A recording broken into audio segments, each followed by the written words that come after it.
weren't we? Yeah.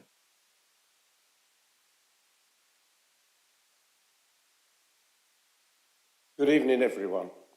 It's a bit strange. Right, I'd like to welcome you all to Cambridge City Council's Planning and Transport Scrutiny Committee meeting. This includes members here in the chamber, officers presenting virtually from Teams, public speakers on Teams, and those members of the public who are watching the live stream. I'm Councillor Dave Bagent, and I am the chair of this committee meeting, taking place at just after 5:30 on the 11th of January 2022. Please can those present in the chamber note that everything on your desk, including your laptop screen, could be broadcast at some point. If you are following the Teams meeting here in the chamber on your laptop, your audio, microphone and camera must be switched off. Camera follows the microphone being switched on, so those in the chamber are requested to wait a couple of seconds before speaking to allow the camera to catch up. Please follow officers who will leave the chamber and make your own way down the stairs to the assembly point. Do not use the lift. Please can those participating in the Teams meeting indicate that you wish to speak via the chat column. Please do not use the chat column for any other purpose. Make sure that your device is fully charged and that you switch your microphone off unless you're invited to do otherwise. Please ensure that you have switched off or silenced any other devices you have so that they do not interrupt proceedings. In using a headset, when speaking, please hold the microphone close to your mouth. When you are invited to address the meeting, please make sure your microphone is switched on. When you finish addressing the meeting, please turn off your microphone immediately. Speak slowly and clearly, and please do not talk over or interrupt anybody. I will now roll call councillors alphabetically by surname so that the public can see who they are. Please advise if you know of any apologies from other councillors when I ask you to speak. Are you present, Councillor Smith? Yes. It's hardly alphabetical, is it? Never mind. Perhaps it's a different alphabet. Councillor Bick? Present. Councillor Bond, we have apologies from. Councillor Davies? Here. Councillor Gawthorpe Wood? Gawthorpe Wood. Yes, I'm here. Yes, sorry. Thank you. Councillor Page-Croft has sent apologies and Councillor Pora is here in their place. Councillor Sargent? Present, Chair. And Councillor Scott? Present. Thank you. We are also joined by the Executive Councillor for Planning, Policy and Transport, Councillor Thornborough. Hello, Chair. I'm afraid I missed Councillor Pounds out. Yes, I'm here. Councillor Pounds is here as well.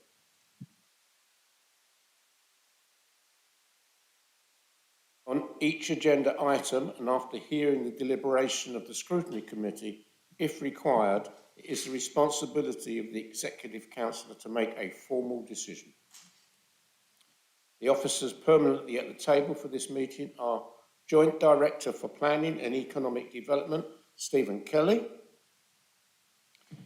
Committee Manager, Claire Tunnicliffe, Meeting Producer, Democratic Services Manager, Gary Clift. The procedure for this meeting. The meeting will receive an oral presentation from officers. Members of the committee will then discuss the report if they want to and vote on the recommendations. As chair, if the vote is split, I will have the casting vote. Following the vote of the committee, the Executive Council will be asked if they agree with the decision. That's the thing we always forget. Agenda item 1. Apologies have been covered in the introduction.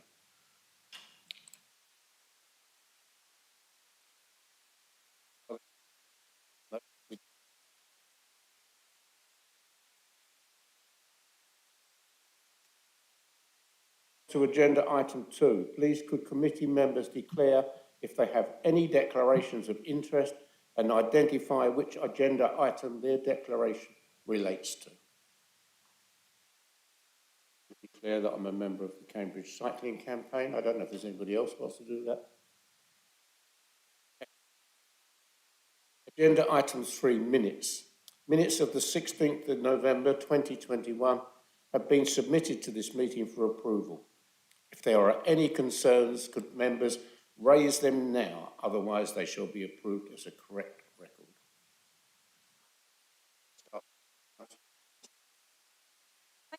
Yes, I just wanted to inquire. There's a item 4 in the minutes. We asked, or we unanimously endorsed, an additional recommendation requesting support from our local MPs. Particularly, we're concerned about the spatial framework and the focus on green spaces, nature and biodiversity. So I would just like to ask if the officer has had any response from the two MPs, which are Anthony Brown and Daniel Zeitler.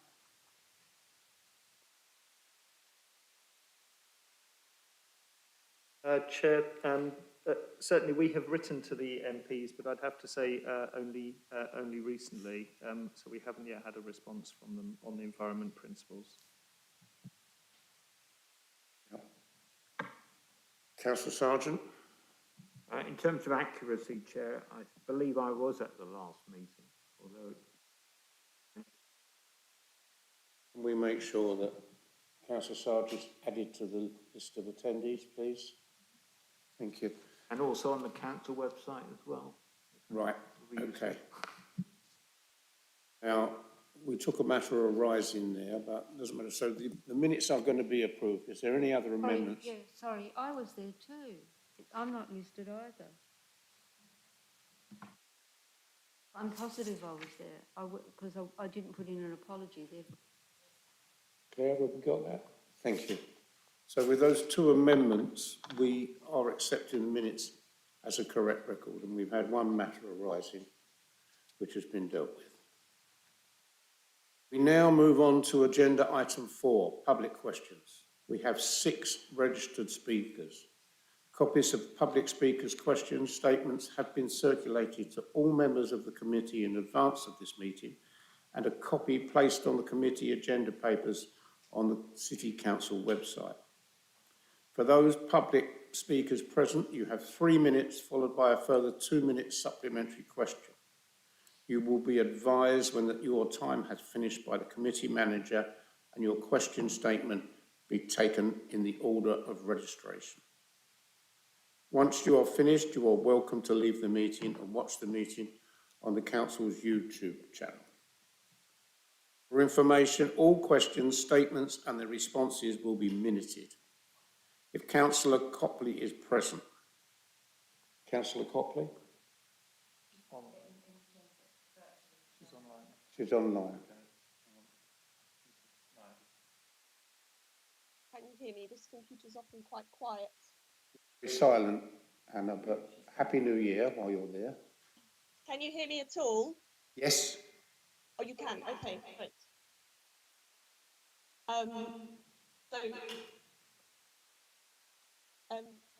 My question is about the North East Cambridge Area Action Plan. And my question is as follows, which is why is the embodied carbon in the current wastewater treatment works, which are proposed for demolition and relocation and reconstruction elsewhere, not part of the carbon and environmental aspects of this report? And as I'm sure everyone in the room knows, and it's written very clearly in the additional documents, is that the whole project is dependent on Anglia Water relocating the treatment plant. And I don't think we can look at this proposal by itself without taking into account the sewage works relocation. And the amount of concrete that is part of that plant will be very substantial. And to simply throw away that embodied carbon when Anglia Water have confirmed that there's no, they call it operational need to move. What that means is the current plant is good enough. So so that's the first part of my question. So I would also like to ask the committee why they would not speak out against this, which is absolutely wasteful in the context of a declared climate emergency. And so I'm therefore requesting the committee to reject this document going forward for consultation and ask for a revised version that calculates the entire lifetime carbon emissions of the destruction, rebuilding and relocation of the wastewater treatment plant, so that residents and councillors alike can have an accurate understanding of what the environmental impact is. Thank you. Councillor Thornburg? Thank you, Councillor Copley, for your questions. Regarding the first question on carbon calculations, the sustainability appraisal supporting the proposed submission AAP considers the accumulative effects of the plan in combination with other plans and projects, including the relocation of the wastewater treatment plant, to the extent appropriate for the stage of the project at the time of the assessment. In terms of embedded carbon associated with the new proposal, this is addressed in paragraph 5.36 of the sustainability appraisal. The sustainability appraisal will be kept under review as the area action plan and the development control order process move forward to take account of any new information. Now, there is a scoping opinion relating to the development consent order, which the process for the new wastewater treatment plant, and this is now being published by the Planning Inspectorate. With specific reference to the decommissioning and demolition of the existing plant, it requires assessment of the cumulative impacts of the proposal for the new works, together with the effects of the waste generated from demolition activities at the existing sewage works. This will be included in the assessment of the accumulative carbon impacts. So that's all in relation to the scoping opinion of the DCO process for the wastewater treatment. In any event, Policy 2 of the proposed submission area action plan before members requires planning applications to calculate carbon emissions through a whole life carbon assessments to demonstrate actions to reduce life cycle carbon emissions and also to reduce construction waste. The environmental assessment supporting any planning application for development on the North East Cambridge site would be expected to include consideration of the demolition of existing structures on the site and the potential waste reduction and reuse on site.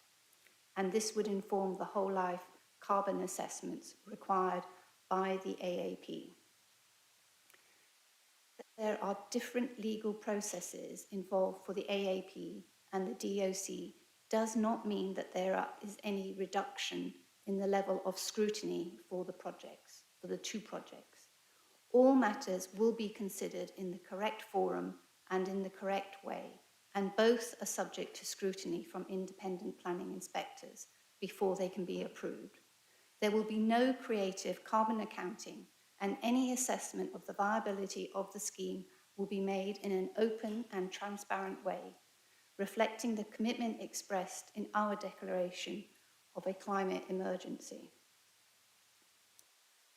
The Council has for decades had aspirations to see development come forward in this area. The potential relocation of the wastewater treatment plant is being led by Anglian Water through the DCO process and could unlock the significant brownfield site for comprehensive regeneration, which will help meet the development needs of this area over the next 20 to 30 years. The principle of redevelopment of this area is already established in the adopted Cambridge and South Cambs local plans, and it is the role of the AAP to set out in more detail how this site should come forward for development, including the mix of uses and the amount of development. Anglian Water have stated that their proposed facility would be smaller than the current Cowley Road site, but flexibly designed to enable it to respond to growth past 2050 without the need to expand further, and would be better at dealing with stormwater and extreme weather events up to about 2080. Anglian Water have also stated that the new facility provides the opportunity to be operationally net zero and will significantly reduce both process emissions and capital carbon against a 2010 baseline through the use of innovative construction and wastewater treatment technologies along with renewable energy. Regarding your third point, while I have already addressed the point around carbon calculation, it is important to stress that I believe the councils should continue to progress the AAP in line with the council's local development scheme. By approving the recommendations set out in today's report, the council will not only bring a close to the draft AAP stage, but also provide a firm statement on its proposed aspirations for this North East Cambridge area moving forward. The DCO process will need to consider the planning merits of the proposed relocation of the wastewater treatment plant, having regard to all material considerations, including what contributions development at NEC will make to sustainable development, and whether this justifies both the very special circumstances required for the proposed Greenbelt location and the development itself, having regard to all of its impacts. Our local plan evidence has shown that North East Cambridge is the most sustainable location for development in Greater Cambridge due to its location on the edge of the city and transport connections. Clearly, the AAP has undergone significant changes since the draft AAP in the summer of 2020. Therefore, any delay in the AAP process will also mean that the inspector of the DCO process will need to rely on the earlier draft AAP version to conduct an assessment of the planning merits of the proposal. This previous version of the AAP is both less certain in terms of its form and does not reflect the council's current position on a number of key issues such as building heights, density, open space provision, and the development numbers. Importantly, without a council resolution on this more developed plan, the level of weight given to the AAP in the DOC process and clarity around the quantum of development will be substantially less. Finally, it's also possible that delay to the AAP today would result in knock-on delays to both the DOC process, which in turn could result in delays to the preparation and adoption of the Greater Cambridge local plan and also the AAP. It is therefore important for a number of reasons that the AAP is not delayed at this stage of the process. Finally, it is important to note that after the DOC decision is made and prior to the next round of consultation on this AAP, it is likely that the AAP will need to undertake a health check to ensure that it is up to date and reflects any material changes in circumstances. Thank you. Thank you very much for that extensive reply. Does Councillor Copley want to say anything else? Yes, can I check you can hear me again? Sorry, can I just check that you can hear me again? Yes.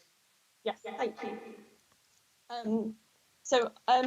I'd just like to raise one objection and then bring up a slightly different point, which was that the sewage works relocation is a very special case for Greenbelt location, and I would like to point out to the committee that the police station has just been approved for relocation into the Greenbelt as well, and therefore moving sites into the Greenbelt seems to more be a business as usual approach to the climate and ecological emergencies. But as my follow-up question, I would just like to ask a little bit more about another aspect of the development, which is that about accommodation for gypsy, Roma and traveller sites. And one part of the document said that the accommodation for gypsies and travellers, travelling show people and those who choose to reside in caravans is unlikely to optimise the development potential of North East Cambridge. and wouldn't make efficient use of a brownfield site in close proximity to public transport hubs. And I'd just like to pick the committee up on this and ask them where they would intend to put the transit and permanent sites that have such a desperate national shortage, if they're already excluding this entire area. And what I'd like to know is whether the GRT community has been consulted on whether they would value anywhere on this site for a transit or a permanent site, and whether they would value good public transport hub connectivity. Because, as I hope the committee knows, this community faces massive disadvantage in so many areas of their lives, and there is a massive housing shortage of appropriate sites for them. And I wouldn't want to think that this area has been completely written off before the Gypsy Traveller Accommodation Needs Assessment has been even published. So I would be grateful for a follow-up reply to that question. Thank you.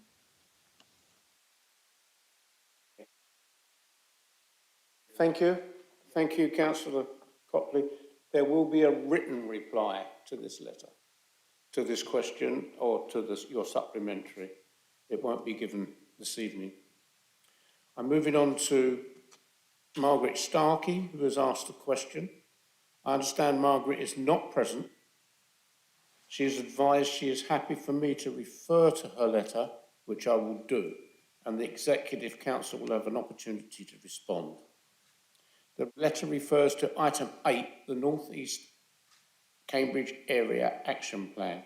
Margaret states, the AAP is in effect seeking the release of a large area of greenbelt land to enable a large amount of housing development entirely outside of the formal local plan process. No attempt is being made by the Council in the plan to justify that land release as meeting the policy tests for development in the Greenbelt set out in the NPPF. Arguably, this failure alone makes the AAP unsound. Would the Executive Council like to respond?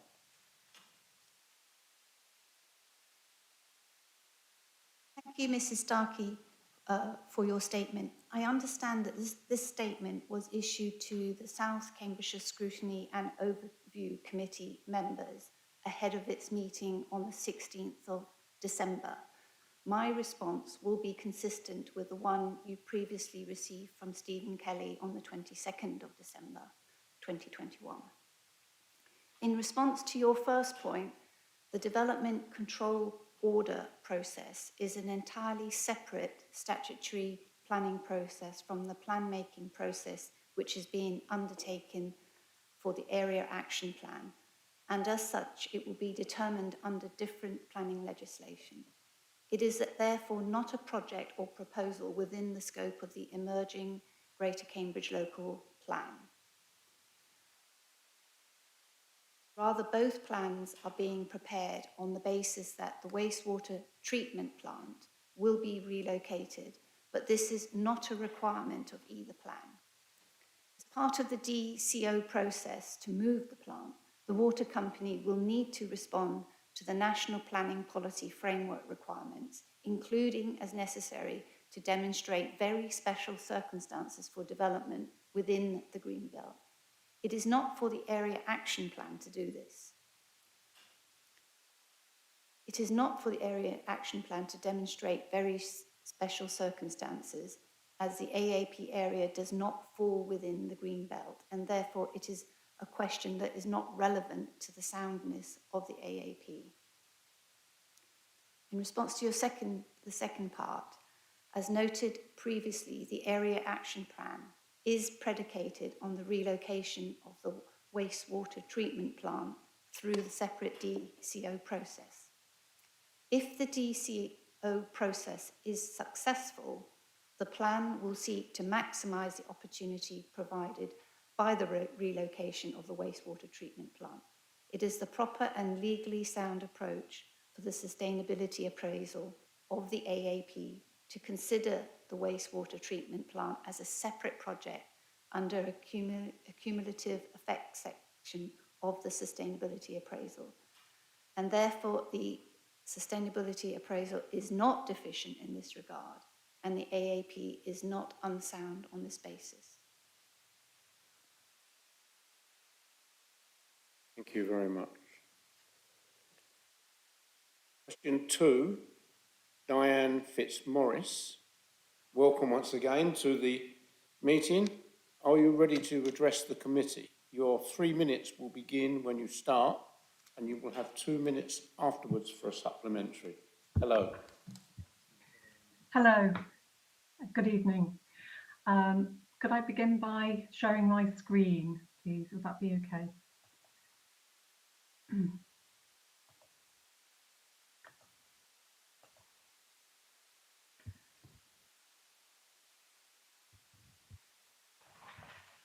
I'd like to start by thanking the Chair for allowing me to put a question to this meeting, so thank you for that. I'm asking for a default speed limit of 20 miles per hour for Cambridge City. Every day across the City of Cambridge, vulnerable road users mix with motor traffic on roads that have a speed limit of 30 miles per hour. However, best practice on such roads is to have a 20 mile per hour speed limit. A 20 mile per hour default speed limit is recommended on urban roads by the United Nations, the World Health Organization and Public Health England. A default 20 mile per hour speed limit reduces stopping distance by 50%. That is 3 car lengths instead of 6 car lengths, and it prevents around 20% of casualties. As a vulnerable road user on Cambridge's 30 mile per hour roads, I feel unsafe. Crash map data and reports in the local press tell an unhappy story about these roads. I feel unsafe because these urban 30 mile per hour roads are unsafe. As well as being safer, a default 20 mile per hour speed limit would reduce traffic noise. A growing body of research suggests that damage to health caused by exposure to traffic noise is likely to be far greater than damage caused as a result of collisions. Indeed, road traffic noise has been linked with ischemic heart disease, hypertension, diabetes, annoyance, and sleep disturbance. A default 20 mile per hour limit encourages active travel. It creates more livable neighbourhoods. It reduces pollution, and it is fairer. The cost of implementing default 20 mile per hour speed limits are returned within months through fewer casualties.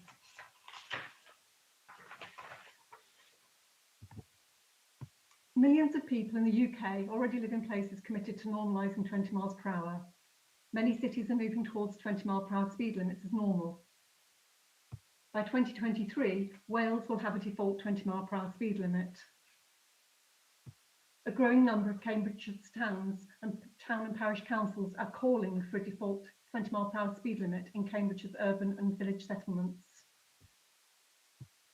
Will Cambridge City Council now prioritise the lives of vulnerable road users and vote to adopt 20 mile per hour speed limits for the whole city? Thank you. Thank you very much, and thank you for providing the slideshow, which added to the value of what you've said. Executive Councillor, would you like to respond? Hi, Diane. Thank you very much for bringing this campaign to this committee's attention.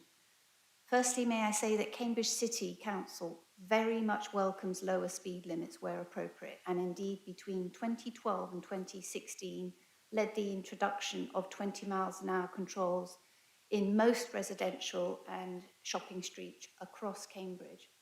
However, since we're not the highway authority responsible for local roads across the city, in order to achieve this, we needed to work in close partnership with Cambridgeshire County Council and Cambridgeshire Police. Our scheme was designed to be self-enforcing, as it could be, with the speed limit on each road best reflecting its character and usage. We undertook extensive traffic speed monitoring work, consulted widely across the city with all residents, known stakeholders and representative organisations, and made recommendations to the County Council on changes following detailed consideration of the findings with our 4 area committees, Environment Scrutiny Committee and the then Executive Councillor for Planning, Policy and Transport. While there was overall support for the changes we undertook, they were not without opposition, and the Council needed to ensure that decisions taken were consistent with national and local guidance and the policy of key partners, and were supported by a strong evidence base. Some 5 or more years on, I believe we were successful in our objectives, both in reducing traffic speed, but also in influencing culture and expectation. While there are still busy main roads subject to higher maximum speed controls, we were able to introduce 20 miles an hour across more than 85% of the city's road networks, and this lower level now feels much more the accepted norm than previously.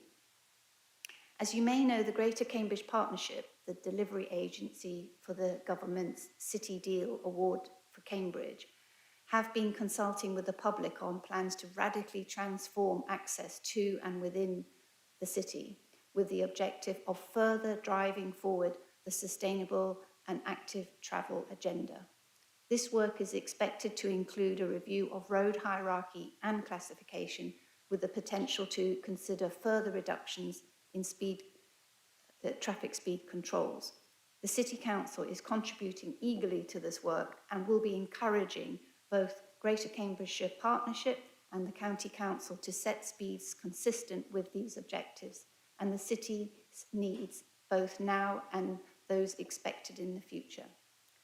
I hope this provides the assurance that you're looking for, and I very much welcome your continued efforts, which this Council will endeavour to support wherever practical.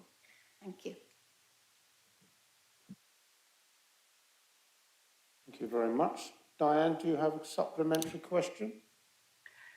I don't, thank you. Thank you. Thank you very much for your question. I've got question 3, Councillor Copley. I thought so.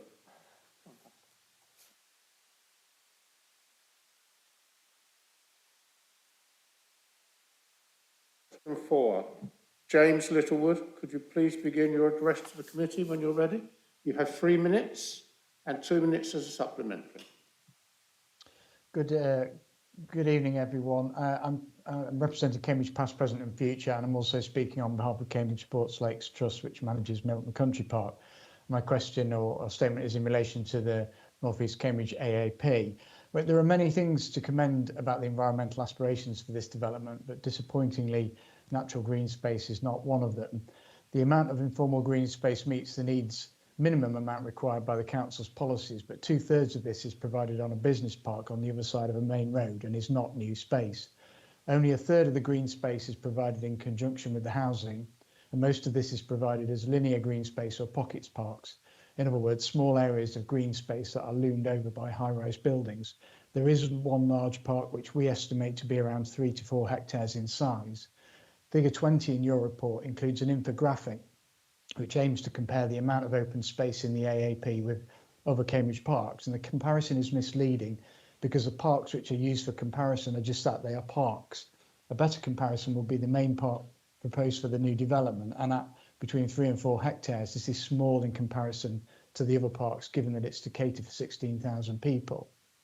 So at a bare minimum, the proposals for the AAP might just provide for the minimum day-to-day open space needs of new residents, but what it won't do is provide the kind of green spaces that people in high density developments need access to, which is large areas of natural green space, somewhere they can go for a long run or a walk, experience nature and escape the pressures of urban life. There is, of course, somewhere for to do that. It's Milton Country Park, and a subway is proposed under the A14 so that the residents can get to it, and that's exactly where the 16,000 people will go, which would be fantastic if it weren't for the fact that the country park is already at capacity and can't cope with 16,000 more visitors. In the hundreds of pages of text that we've associated with this AAP, there's almost no mention of Milton Country Park at all, let alone of it meeting the needs of the development. There's been no assessment of whether the country park has the capacity to cope and what the mitigation might be required to enable it to do so.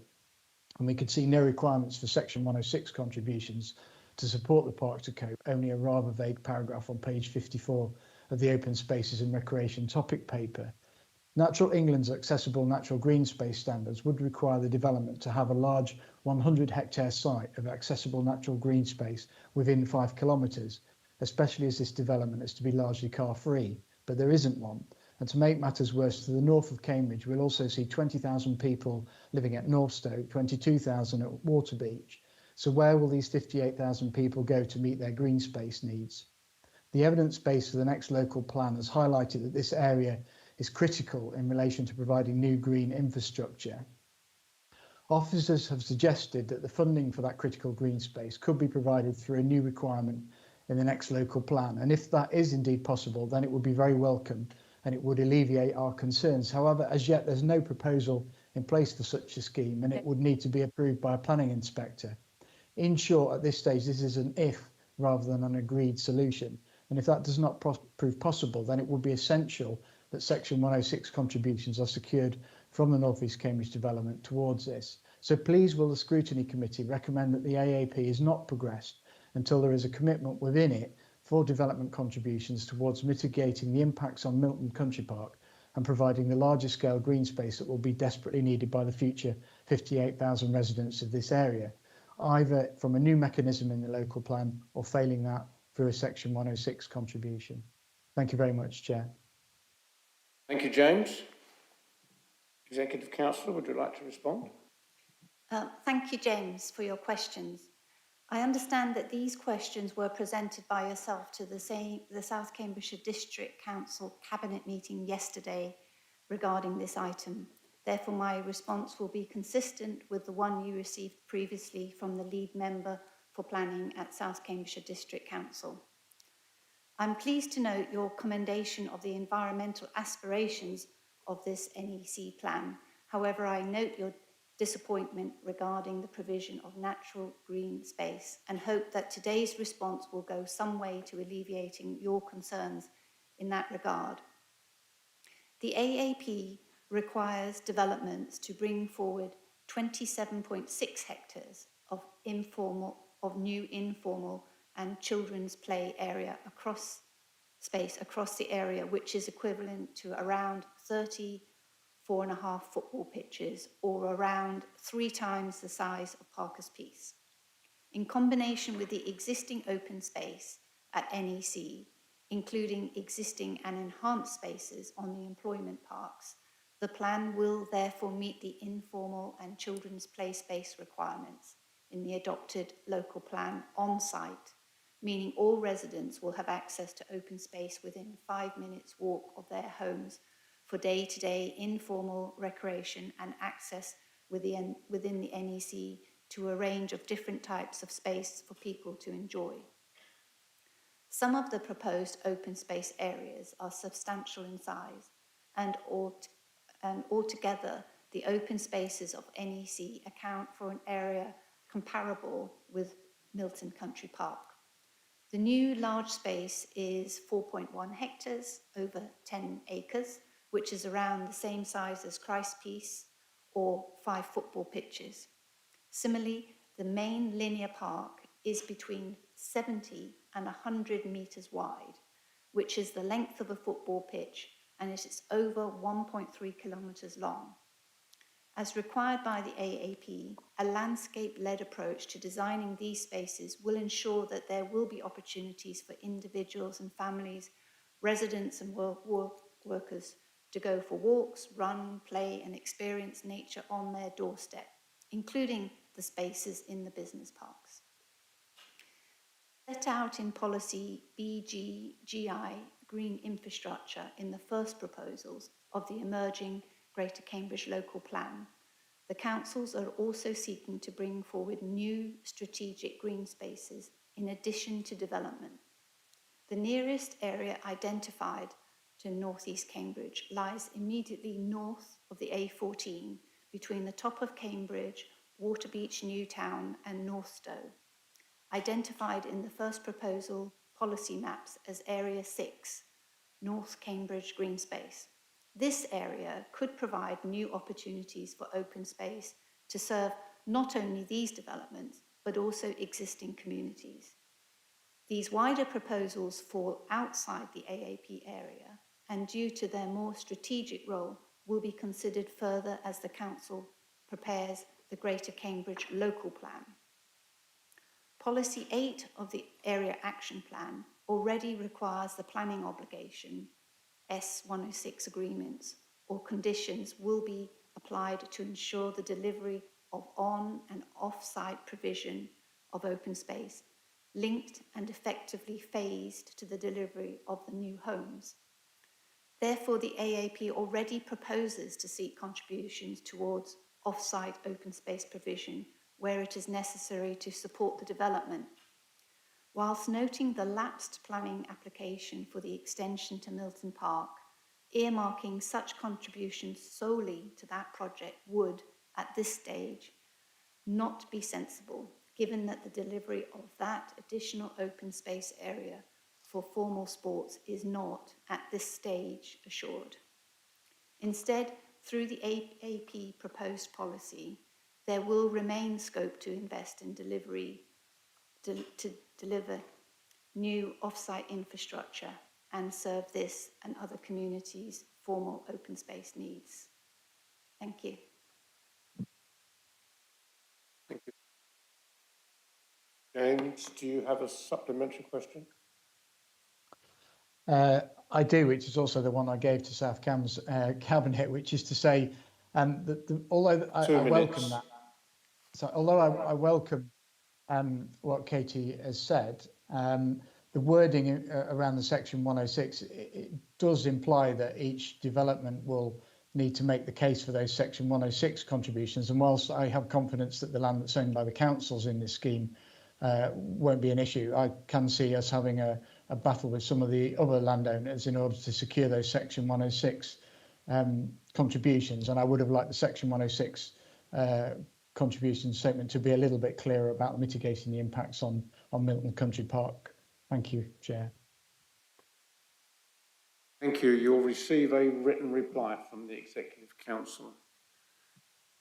Committee Manager, how long we have left for public questions? 2 more public questions, Chair, and we have 10 minutes. Okay, thank you.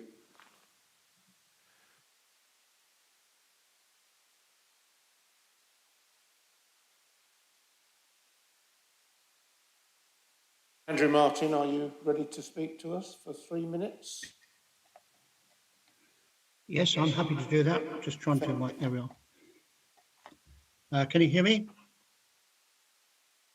Can you hear me? Yes. Good, okay. My name is Andrew Martin. I'm a member of the Safe Honey Hill campaign. I live in Horningsea.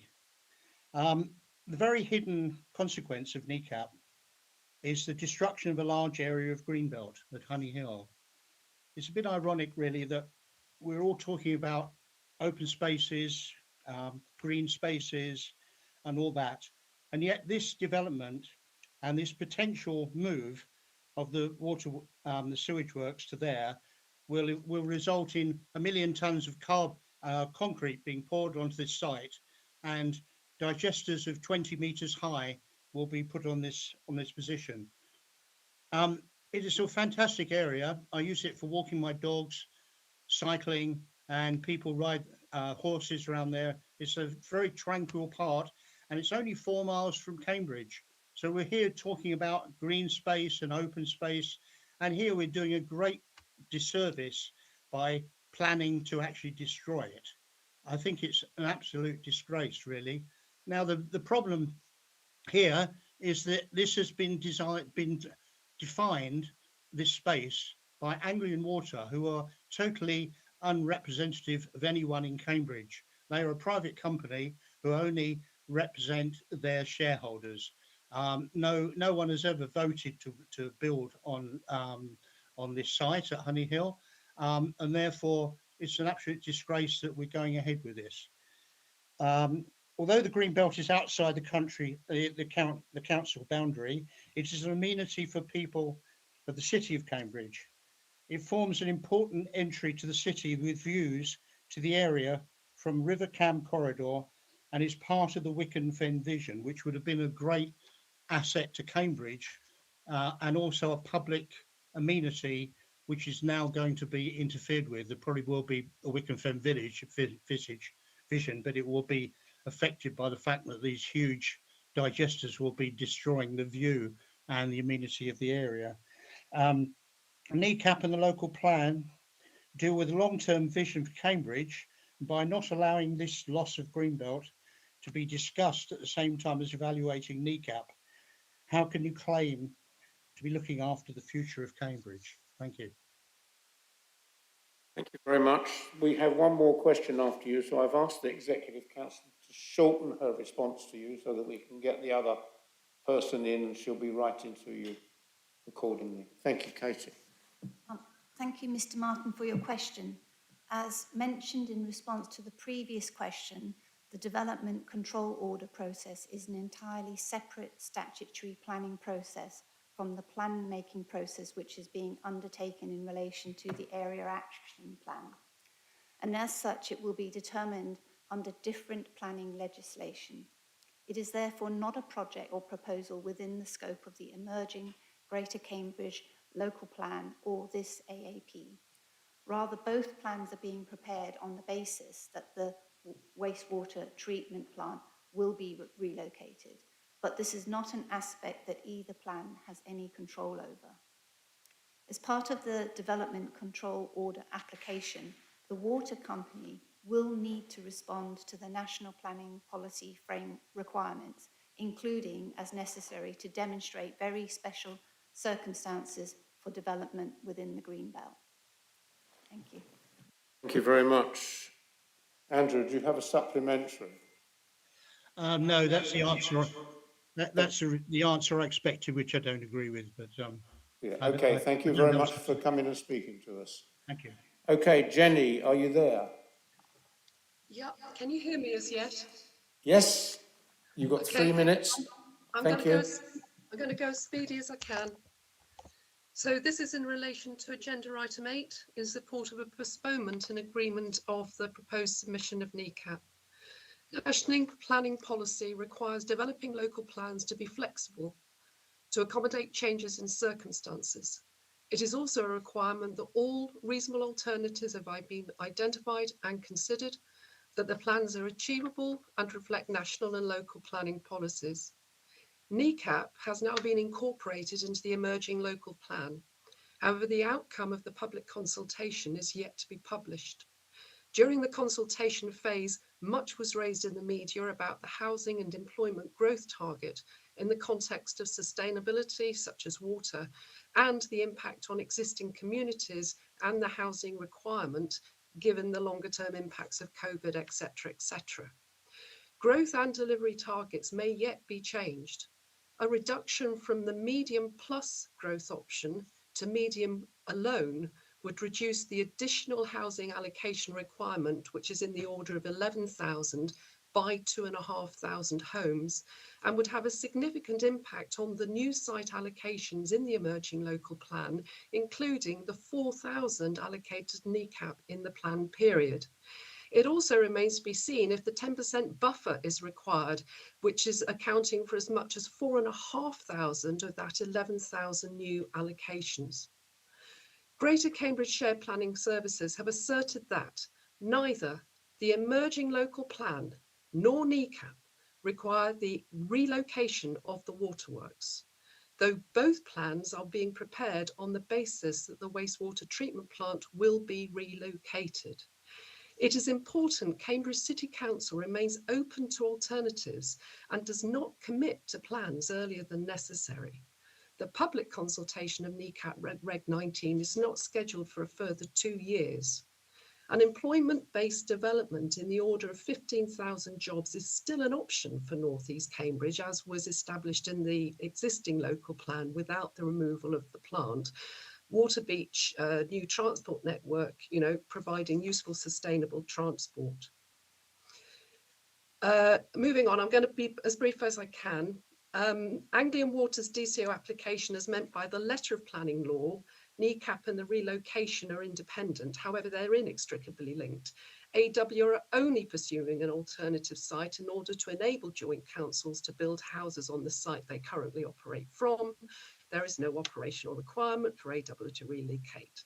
The separation of planning process has in effect decoupled the two projects, and this has had implications in the way costs and benefits of NECAP have been portrayed in local planning documents, such that the merits of NECAP building on a brownfield site with good sustainability criteria are promoted with no reference to the consequences or costs. I'll come to the end now. The absence of reference in local planning documents to the cost of pursuing NECAP, in effect blindsiding the public, has raised concerns by the public and council members at Scrutiny Committee, SCDC Scrutiny, about the lack of transparency of NECAP documentation and in turn the emerging local plan. In response to concerns raised, Greater Cambridge Shared Planning Service have advised that the DCO process is an entirely separate statutory planning process from the plan making process, which is being undertaken in relation to the Area Action Plan, and as such it will be determined under different planning legislation. It is therefore not a project or proposal within the scope of the emerging Greater Cambridge Local Plan or AAP to influence. To prevent the risk of any further apparent bias or influence towards the relocation within local planning process, and to maximise the influence Cambridge City can have over the AWDCO Reg 19 submission and their mitigation proposals, in my view, it would be prudent to postpone agreement of the proposed NECAP submission until after the DCO admission and to allow the DCO submission to be examined on its own merits. Thank you. Thank you very much. Thank you very much, Jenny, for your very comprehensive set of statements and questions. I've got quite a long answer, which I will provide in the minutes, but I just wanted to thank you for your statement. But I just want to clarify that what we are agreeing today is a proposed submission for future consultation and not a final document, and that we will only go to public consultation if the DCO is approved, at which point the outcome of the DCO process can be taken into account as may be appropriate as part of the health check for this AAP before that consultation takes place. But my longer answer will be submitted in the minutes. Thank you. Thank you very much, Executive Councillor. Jenny, did you have a supplementary? Yes, please. What I think is just so very disappointing, I mean, I do understand the council's position, but if the DCO is successful and Anglian Water therefore have permission to relocate, it won't matter an iota if in the end only 2,500 homes are put on NEC or no homes at all as a result of changes. The point is the move will have happened. And whilst council may think that at the moment, 8,500 homes makes it worthwhile, the future with regards to what the allocation may be and or what may actually be achieved through developers, may yet mean that all of this will happen and the Anglian Water relocation with all of the effects we're all very aware of could go ahead amongst so much uncertainty about, what benefits there may be on northeast Cambridge. So it's a shame. It's great disappointment that these things don't really feel as if they're being taken into account well enough. Thank you. Thank you very much, Jenny. The Executive Councillor will write to you. Thank you to all the public speakers for all the effort they put in to come and make this democratic process work at its best. Thank you very much, and thank you to the Executive Councillor for the responses. Okay, we now turn to agenda item 5, which is on page 18, which is the review of the taxi card and transport initiatives consultation. We are joined by the Head of Human Resources, Deborah Simpsons, and Sharon Lyne, Corporate Business and Executive Support Manager for this item. The Corporate Business and Executive Support Manager will present this report. Sharon, can you please begin? Thank you.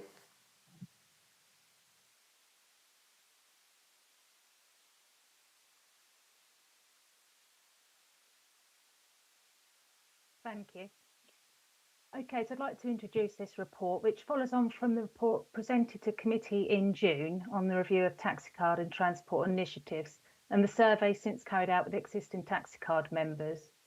The report makes recommendations for proposals on the future of the taxi card scheme, the questionnaire circulated to all existing taxi card members, the results of the survey and proposals for the scheme from the 1st of April.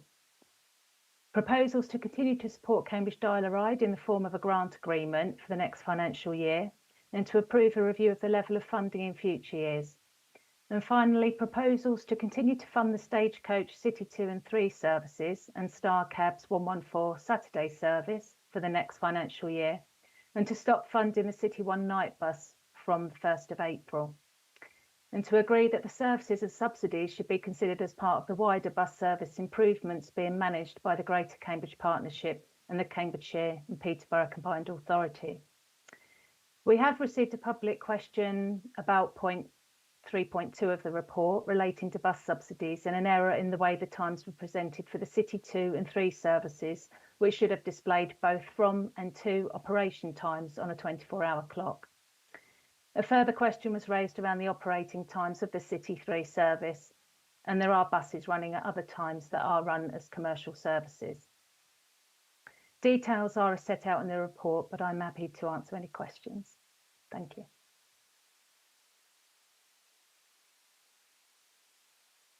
Councillors, we have an amendment proposed by the Lib Dems, and I'm now opening this up to debate.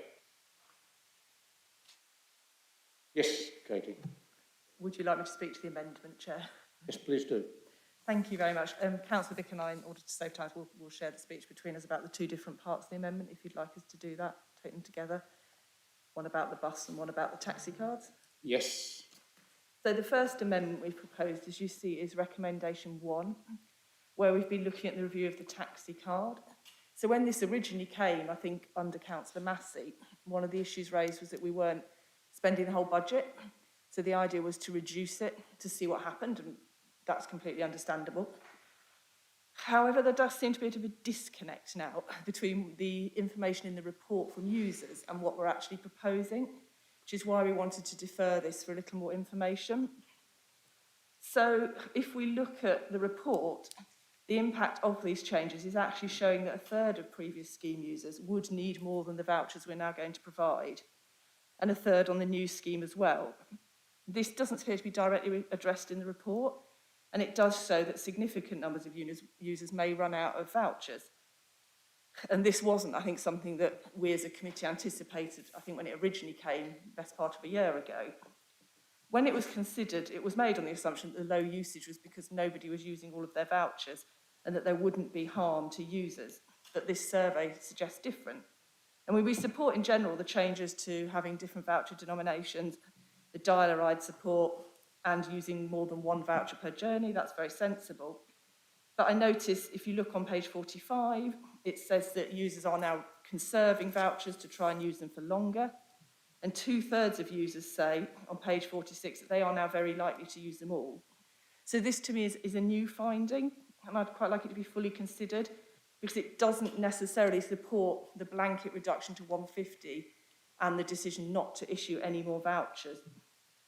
And I think also we'd like officers basically to come back to the next committee with some more information, with a fuller report, and also looking at the equalities audit.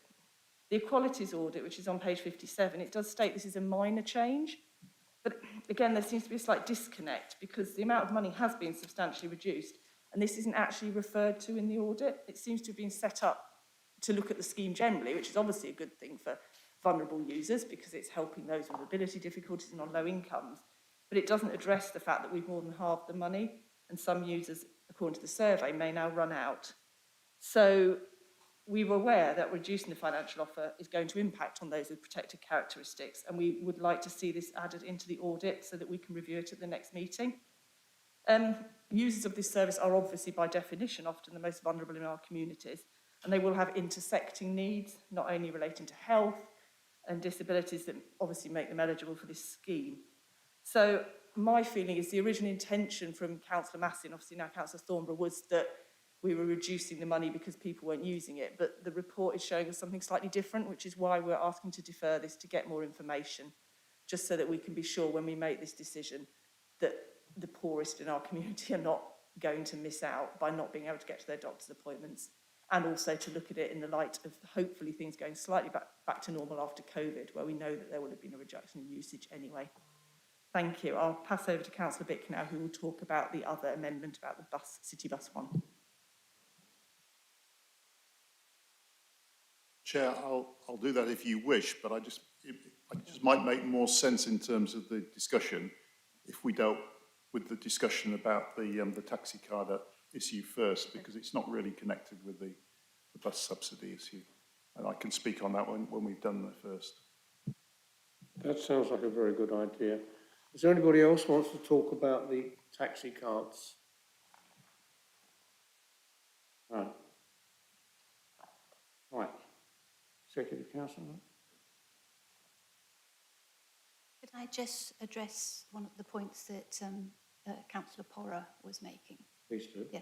Well, I would like to see this recommendation approved as stated, but I certainly think that as this scheme continues, we should be updated. So I completely agree that another report about how this is progressing, particularly with we're trying to promote the scheme more, but also the officers have been very good at speaking to the people using the scheme and listening to their concerns. So I know that in one example, there was concerns about running out, but it was the officers spoke to the family, and it was clear that the taxi card scheme is relevant to an individual. So if there's two individuals in the family, they can apply for two schemes, and things like that they weren't aware of. So in some cases, the families are benefiting, but there's a lot of conversations going on. So I think it's very interesting, and we very much want the scheme to be taken up by more people. So I completely agree about another report coming to the next committee, but I would like to, personally, I hope that this the recommendations would be approved. Thank you. Would you like to withdraw that? No.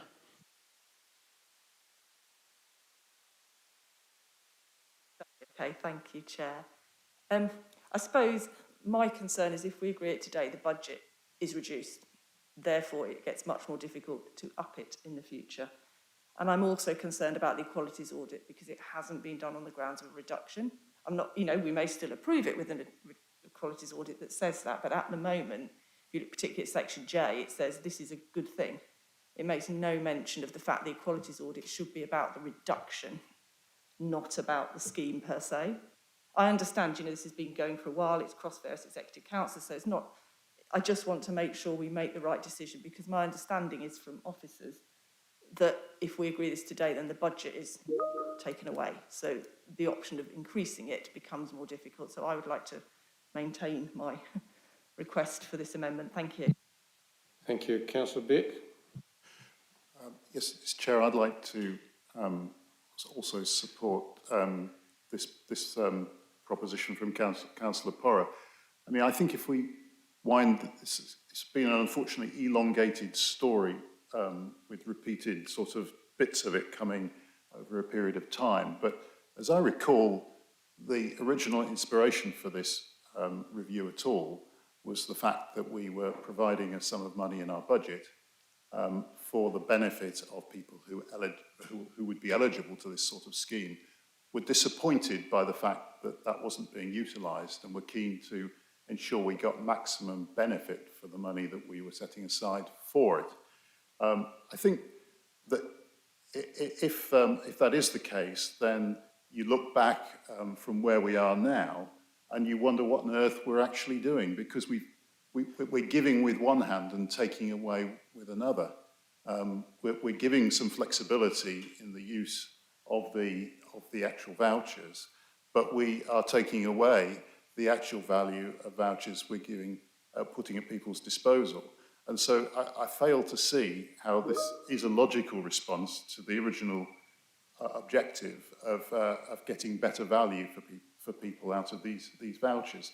And I don't really see there's any evidence in front of us, that this is going to use up the budget that we've got in front of us, and but because of the way we're giving with one hand and taking away with the other.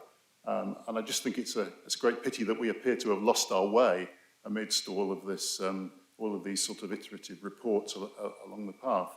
I do think that it would be unwise we ought to be sure by the time we're making a decision about the next year, after playing around with it for the past year, we ought to be sure that what we're doing is pretty solid and pretty valid. And I don't see that in the report, and I really don't see that in the answer to the questions either. The sort of suck it and see approach seems to be inappropriate with this very vulnerable category of people who should be able to benefit from what we're doing. Thank you. I've got 3 people in the chamber wanting to speak, and I've got Deborah Simpson wanting to speak. So I'm going to start with Councillor Smith. I'll go to Sam, and then the Executive Councillor, and then we'll go to Deborah. But I'm asking you all to be succinct, because we've got a big agenda here tonight. Thank you, Chair.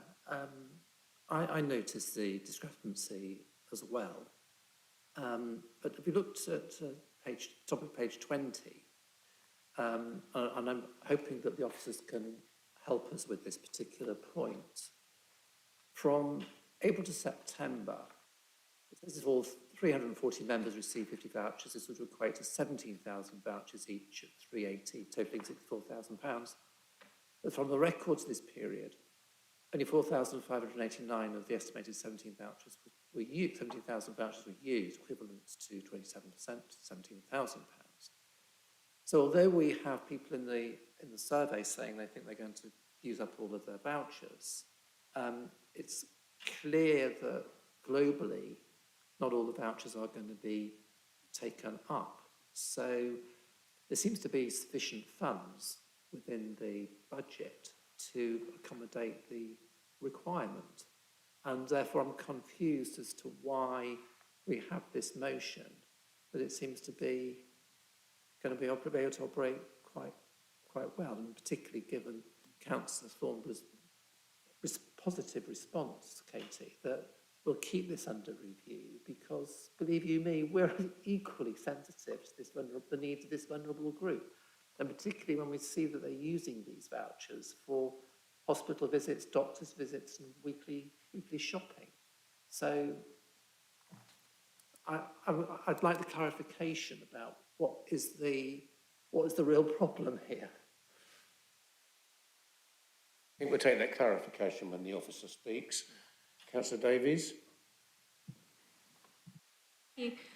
It's been observed both in the report and in the chamber tonight that the intention behind this review is to recruit more members to the scheme, and I think there's 2 points relating to that. One is that I can't see anything in here about how that recruitment will go ahead. And the second thing is, speaking to the Lib Dem amendment, of course, if we were to be successful in recruiting more members to the scheme, then we would definitely need the budget, notwithstanding what you just observed, Councillor Smith, about the underspend. Thank you very much. When this scheme was reviewed in the past, it was questioned. The budget has never been used. Year on year, the budget for this was substantially underused, and also the number of the vouchers could only be used in the full amount. So the revisions was to assume a lower amount of total vouchers for an individual because the full amount was never reached, but much more flexibility about the type of vouchers, smaller units, so that they could use that they could add the vouchers up and use them much more flexibly. But this was brought to scrutiny previously with the consideration to implement it at that previous scrutiny. At that time, we said, no, we'll have a trial, and then we'll bring back a report. And this is it. We have delayed the decision, and brought it back now, and I really do not feel we should delay it again. The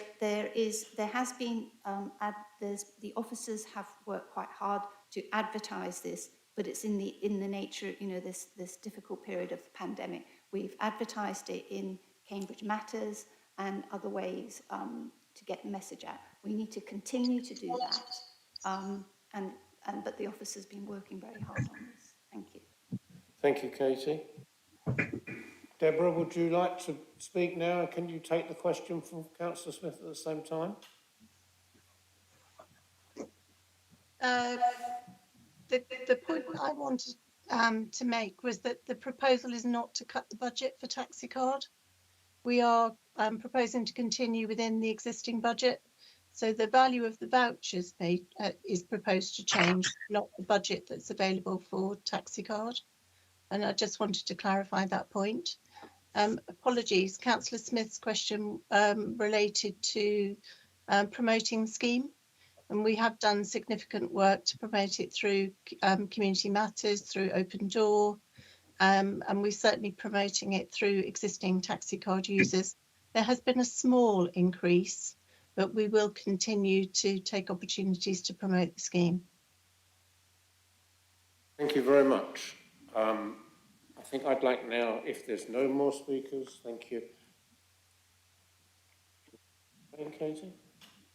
Just to respond, I think that wasn't quite our understanding from the email we'd had from officers with the budget would have been amended, but it's good to hear it wouldn't. I think I don't disagree with much of everything everyone said. I suppose my problem is the evidence in the report shows that people are starting to run out, and what we're voting on tonight means that you cannot issue more than £150. So I suppose what I'm asking for, and it's good to hear Councillor Thornborough says officers have talked to people, but that's not in the report. And our concern is we're being asked to vote for something where the equalities audit and the report don't seem to match what we're being asked to vote for. And it's not to be difficult, as you rightly say. I think we're all very concerned about the most vulnerable people. I just want to be sure, having followed this for more than a year now, that we are not in a position where we can only issue £150 per person because we vote for this tonight. That's why we're asking for deferral. Thanks. Do you want 30 seconds? Deborah, would you like to clarify? I'm sorry, I don't directly link. I'm using Stephen as my spokesperson. It was only to clarify for Councillor Porra that the response she's received in relation to the budget relates to the item on the City One bus, not the taxi card, and I just wanted to clarify that. Thank you. Do you want 30 seconds, Katie? No. Let's go to the vote. We're voting first on the amendment. All those in favour of the amendment?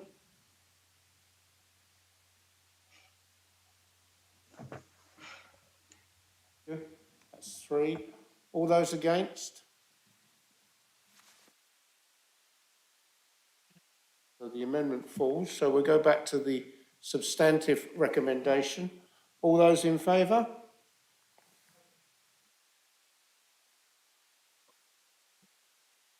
Sorry, am I? Okay. Well, on the buses. I was dispensing. Yes, I see. I was just trying to ignore you. I hope you'll understand. He's playing with your head. Yeah. Okay. So we'll go to the second amendments now. So that's Amendment 2A and 2B. Councillor Bick, do you want to present these? Yes, please, Chair. Yes, I mean, the amendment is in 2 parts, but it is a single amendment to the recommendation 2 that's on the papers. There are 2 problems that we have with the proposition on this.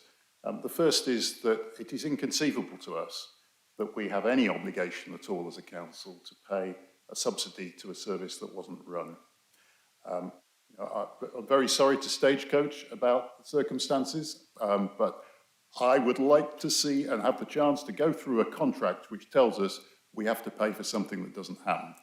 And so I do think that we do need to make sure we have another go at getting the money that has been paid for something service over the period it didn't run. And I do think that we should be willing to recommence payments as soon as Stagecoach is ready to run that service, because I find it also inconceivable that we would stop a service with no data about what the usage was and what need it was fulfilling.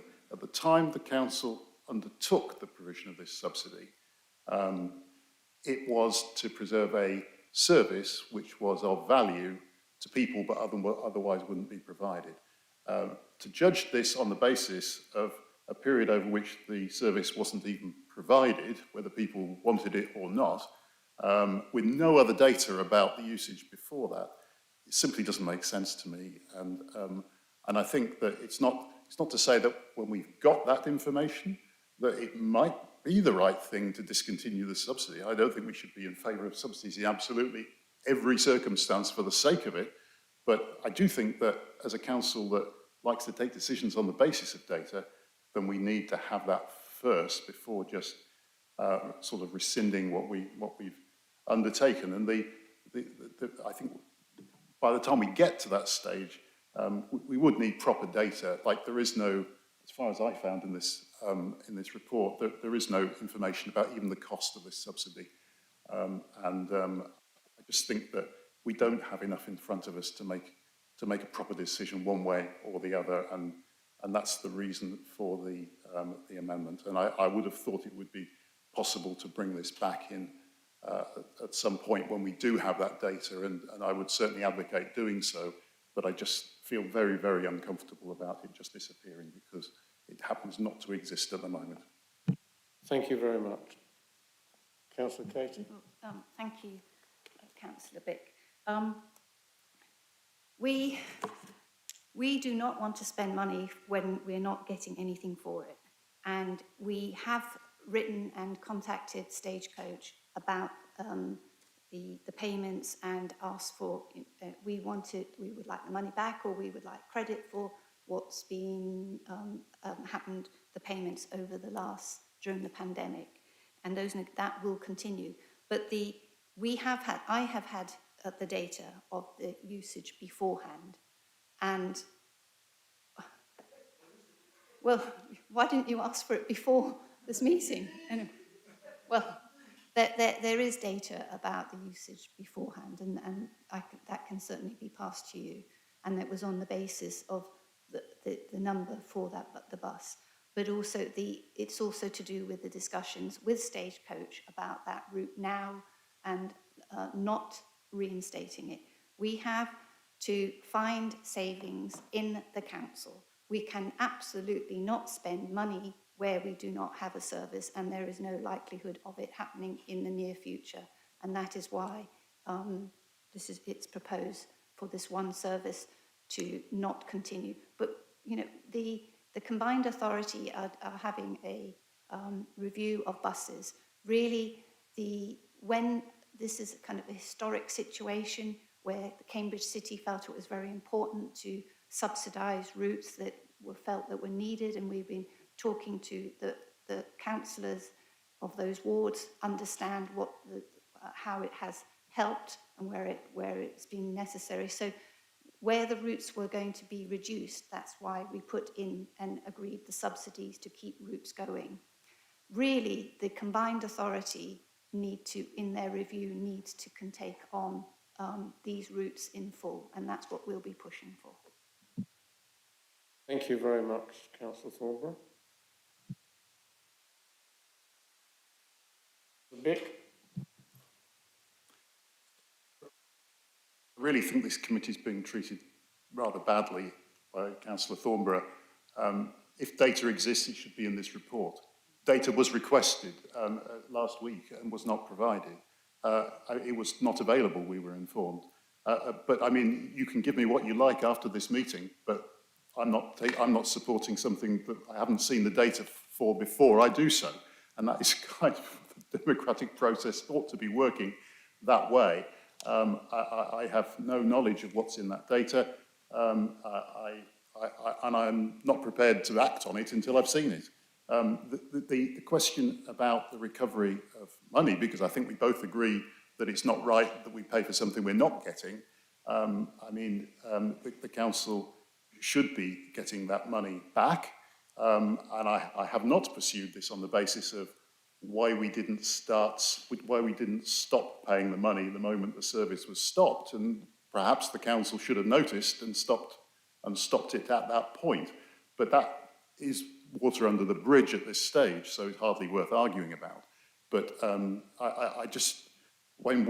if there's data that needs to be examined to make a decision, and it's suppressed from this committee, what is the point of this committee being asked to support or oppose a recommendation? It really defies logic to me. Councillor Bick, that's regrettable. I acknowledge that. It is regrettable, and I'm sure that nothing was done deliberately to avoid giving you the data, and I'm sure you'll agree with me about that. But I think there's little we can do about that at this stage. And we're here, and it's time now, I think, to take the vote on this. So we'll take in your two amendments separately or together. Will you be happy for them to be together?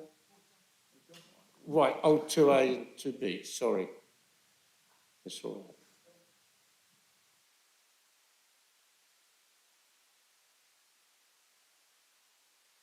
right. A and B now, isn't it? Yeah. Okay.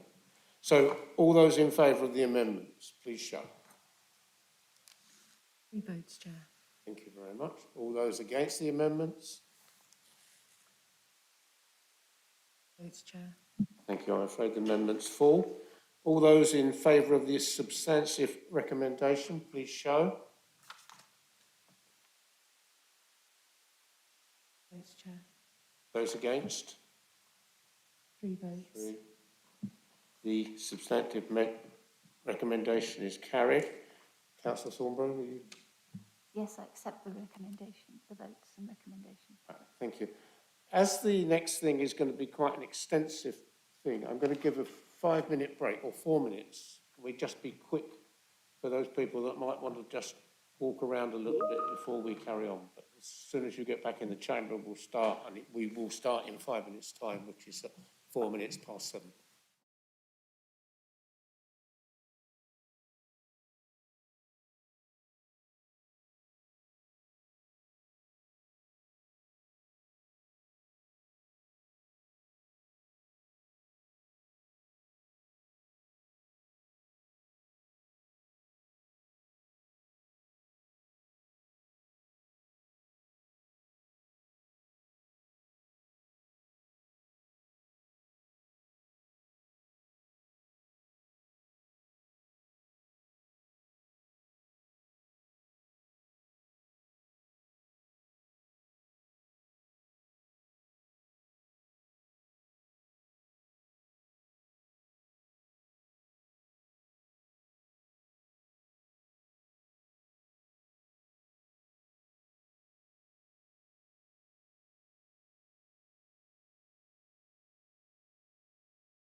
1.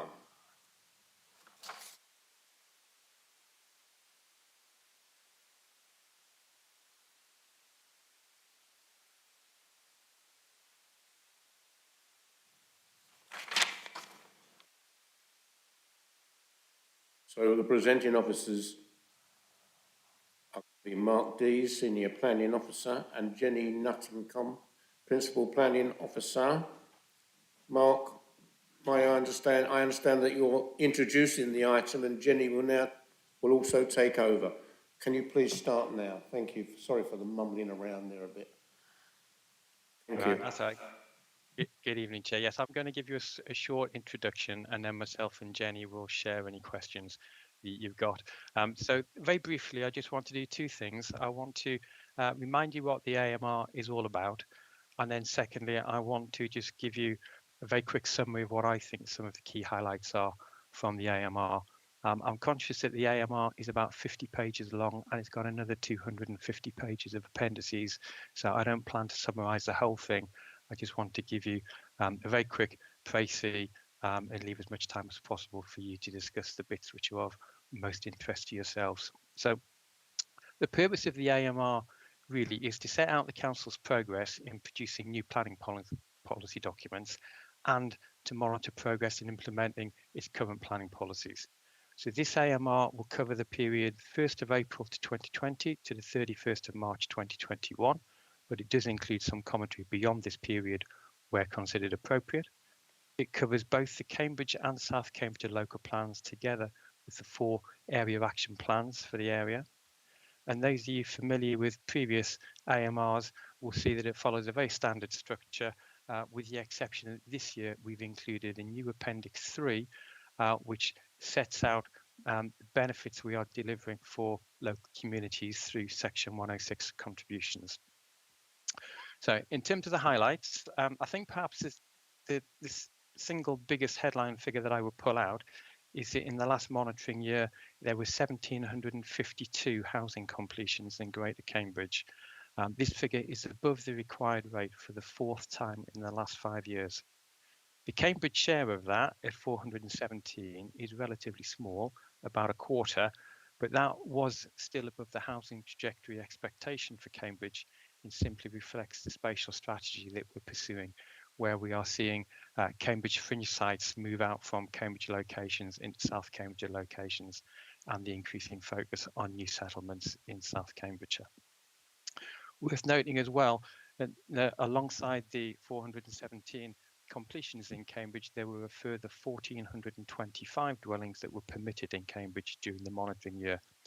And on those sites which were large enough to require a 40% affordable housing contribution, we actually secured 47% affordable housing. This was achieved on the back of 3 Cambridge Investment Partnership schemes, which will deliver 100% affordable housing. Data on the employment actually lags the monitoring year, but we can see that unemployment during the monitoring year more than doubled, although it has since started to fall. But despite this, there was a recovery in employment land completions. And in Cambridge, there were about 24,000 square metres of B1 to B8 use land completed over the year. About 3/4 of that was accounted for by a single office block on Station Road. Our policies to support climate change are having a positive impact. There's been a significant increase in the proportion of housing completions that include water efficiency and carbon reduction conditions. There were no applications permitted during the year without suitable mitigation where the Environment Agency objected to flood or on water quality grounds. And in terms of air quality, the objectives for nitrogen dioxide and particulate PM10 were met at all monitoring locations during the year. Also, there were no inappropriate developments permitted in the Greenbelt within Cambridge. Community and leisure facilities, which come under the D1 and D2 use classes, continued to grow in Cambridge in the monitoring year. The biggest schemes in the city included a new student service centre, a material archive store, a library and a gym. In contrast to that, we saw retail space decline in the city as a result of some units being converted to residential or leisure uses, and there were no significant hotel completions during the monitoring year, although there were 2 significant permissions the Premier Inn at the rear of the Grafton Centre, and the Easy Hotel on Newmarket Road. There have been no significant changes to the number of listed buildings or entries on the Historic England Buildings at Risk Register in either Cambridge or South Cambridgeshire, and the quality of life indicators continue to be generally favourable for Greater Cambridge. So, for example, crime rates fell in both districts during the monitoring year. However, I would emphasise that many of the quality of life indicators tend to lag the monitoring period and hence the full impacts of coronavirus, which really brings me to the last point I would make, which is that all of the impacts, trends and changes that I've referred to do need to be considered in the context of coronavirus. Social distancing requirements changed at various points during the year, but notwithstanding that, it is clear that there has continued to be considerable development activity occurring in Greater Cambridge over the period 2020 to 2021. So that's my summary. I'm happy to take any questions between myself and Jenny. Councillor Sargent, you indicate you want to ask a question? Was actually a number of questions and comments, and perhaps not all of them will be responded to tonight, but might want to be responded in writing. But I would certainly welcome the report, and it's obviously interesting each year to see what progress we're making and judge that against our plans, if you like. So I am concerned about the lower level of affordable housing, page 67 and 87 and 88. And the main effect seems to be the high number of developments which are below the 15 threshold. So although we may be achieving 40% or even higher than that with the council housing, we do seem to be knocked quite heavily by a very high level of smaller developments. And I wonder if there's a lesson there for the right, and if we're washing away the high level of affordable housing we want by how do we address that?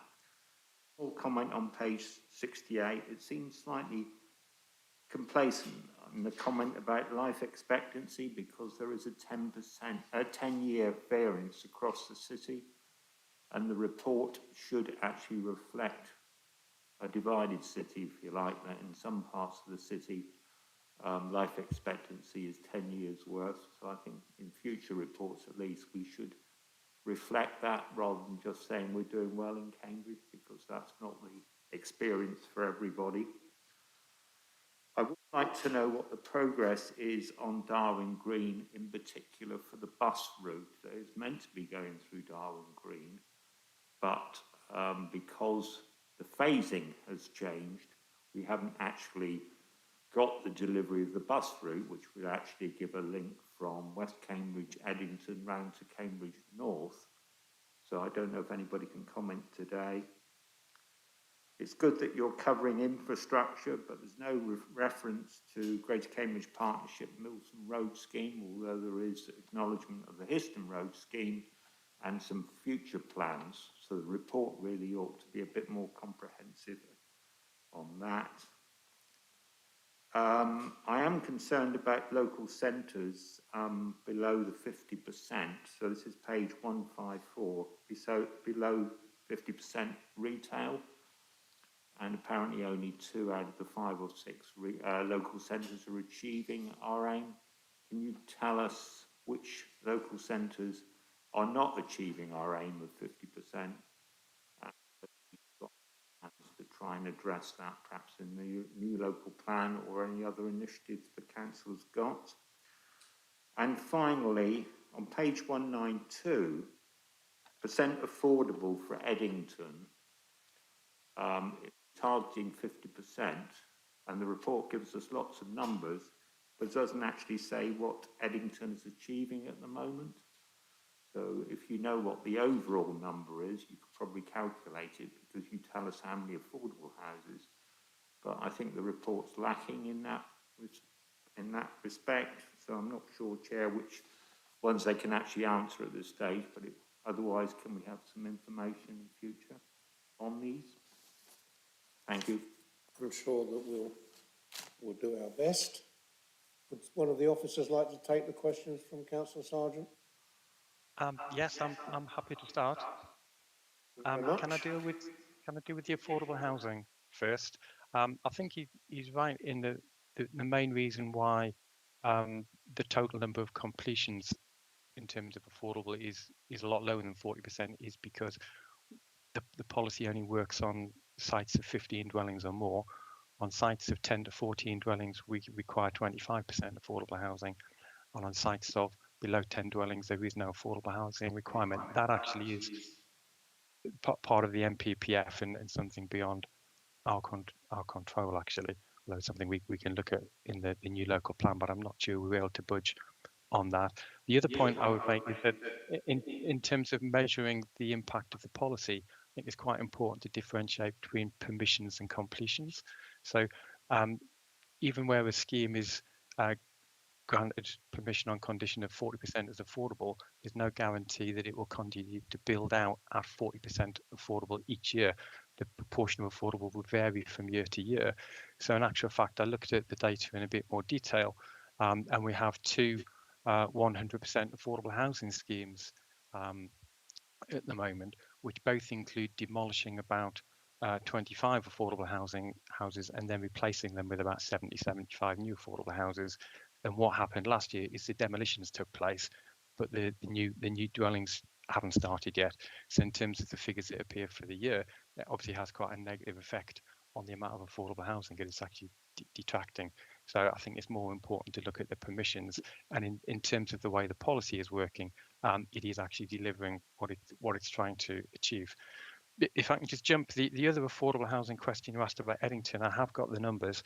So far, out of the 850 completions at Eddington, 686 were affordable, so that's 81%. Now, having said that, the policy is for 50%, and that's what we expect to see when the scheme is completed. But at the moment, a lot of the key worker schemes are parcels are coming forward first. But it will be 50% at the end. It's currently 81%. I can briefly try and go through some of the others. The life expectancy is interesting. In terms of the AMR, we're really trying to focus on understanding the impact of our policies, and probably not so appropriate to go into more detailed level below district level on that, but I am happy in future years to look to see if we can include a reference. I'd be grateful if you could point me towards your data on that, because I'm pretty sure the source I use only publishes at district level. But I'm happy to make a reference to that. I'm sure you're right about the variation within the city. Darwin Green bus route, we can look at that. Generally, in terms of the way we set out the AMR, we focus on the progress of the planning permissions and the amount of development which is occurring, rather than a more holistic approach to each of the schemes. But we could try to include a reference. Likewise, on the Milton Road GCP scheme, I think our take on at the moment is not a lot has happened. The transport section is the AMR is not comprehensive. It tries to pick out the highlights of what's going on. And I think our expectation is that we would be looking to pick that up in future AMRs when there is more activity, but we could make a reference to it. And the local centres you refer to, the data is actually provided in table 105 on page 298. You will see we set out the 6 centres and survey findings from 2013, 2019 and 2020. But one of the problems we've got is changes to the use class order means it is increasingly difficult to implement that policy, and it's something the new local plan will have to look at, because actually there are now permitted development rights and changes in use class order, which mean you no longer require planning permission to change from retail to other uses. So that's a quick run through. I think I've picked up all of the questions. Apologies if I've missed any. That's fine. Thanks very much. Thank you very much indeed. Is there any other questions? Sam? Thank you. Building on what you just said about this being a kind of snapshot rather than a complete and exhaustive listing, this comment may fall under that heading. But for example, the table on page 136 relating to completions of developments, that does make me somewhat uneasy, because it talks about housing developments being completed, but there are aspects of the Section 106 provision, for example, in the Bell School site, which are still being thrashed out with very laggy discussions between the council and the developer, and it kind of gives the impression, the way this is reported, that the job there is done and the job there is very much not done. I don't know how that kind of detail can be recorded, but I'm anxious about the lag in Section 106 commitments actually being delivered on to the full extent. Thank you. We've got an officer response here. Yeah, just obviously the purpose of the AMR is to look back at the report, and of course this report covers the period that ended in April of last year. There is also a new obligation on reporting Section 106 outcomes each year that effectively addresses, I think, some of the elements, but your point around continuing endeavour obviously won't appear in a monitoring report. It's a matter of where we are at the moment. I mean, I think certainly the team we're constantly looking to see how we can make the report more relevant and clearer. If there are outstanding matters on some of the sites, we perhaps need to reflect upon how we can show that, rather than, I don't think there was any intention to suggest a number of these sites are completed at this moment in time. It's really just a counting and reporting exercise, but we can certainly take that away. Thank you very much. Are we all complete? That's good. Okay, so the recommendations are on page 66. All those in favour? Looks like unanimous. That's good. Excellent. So we'll now move. Oh, Executive Councillor.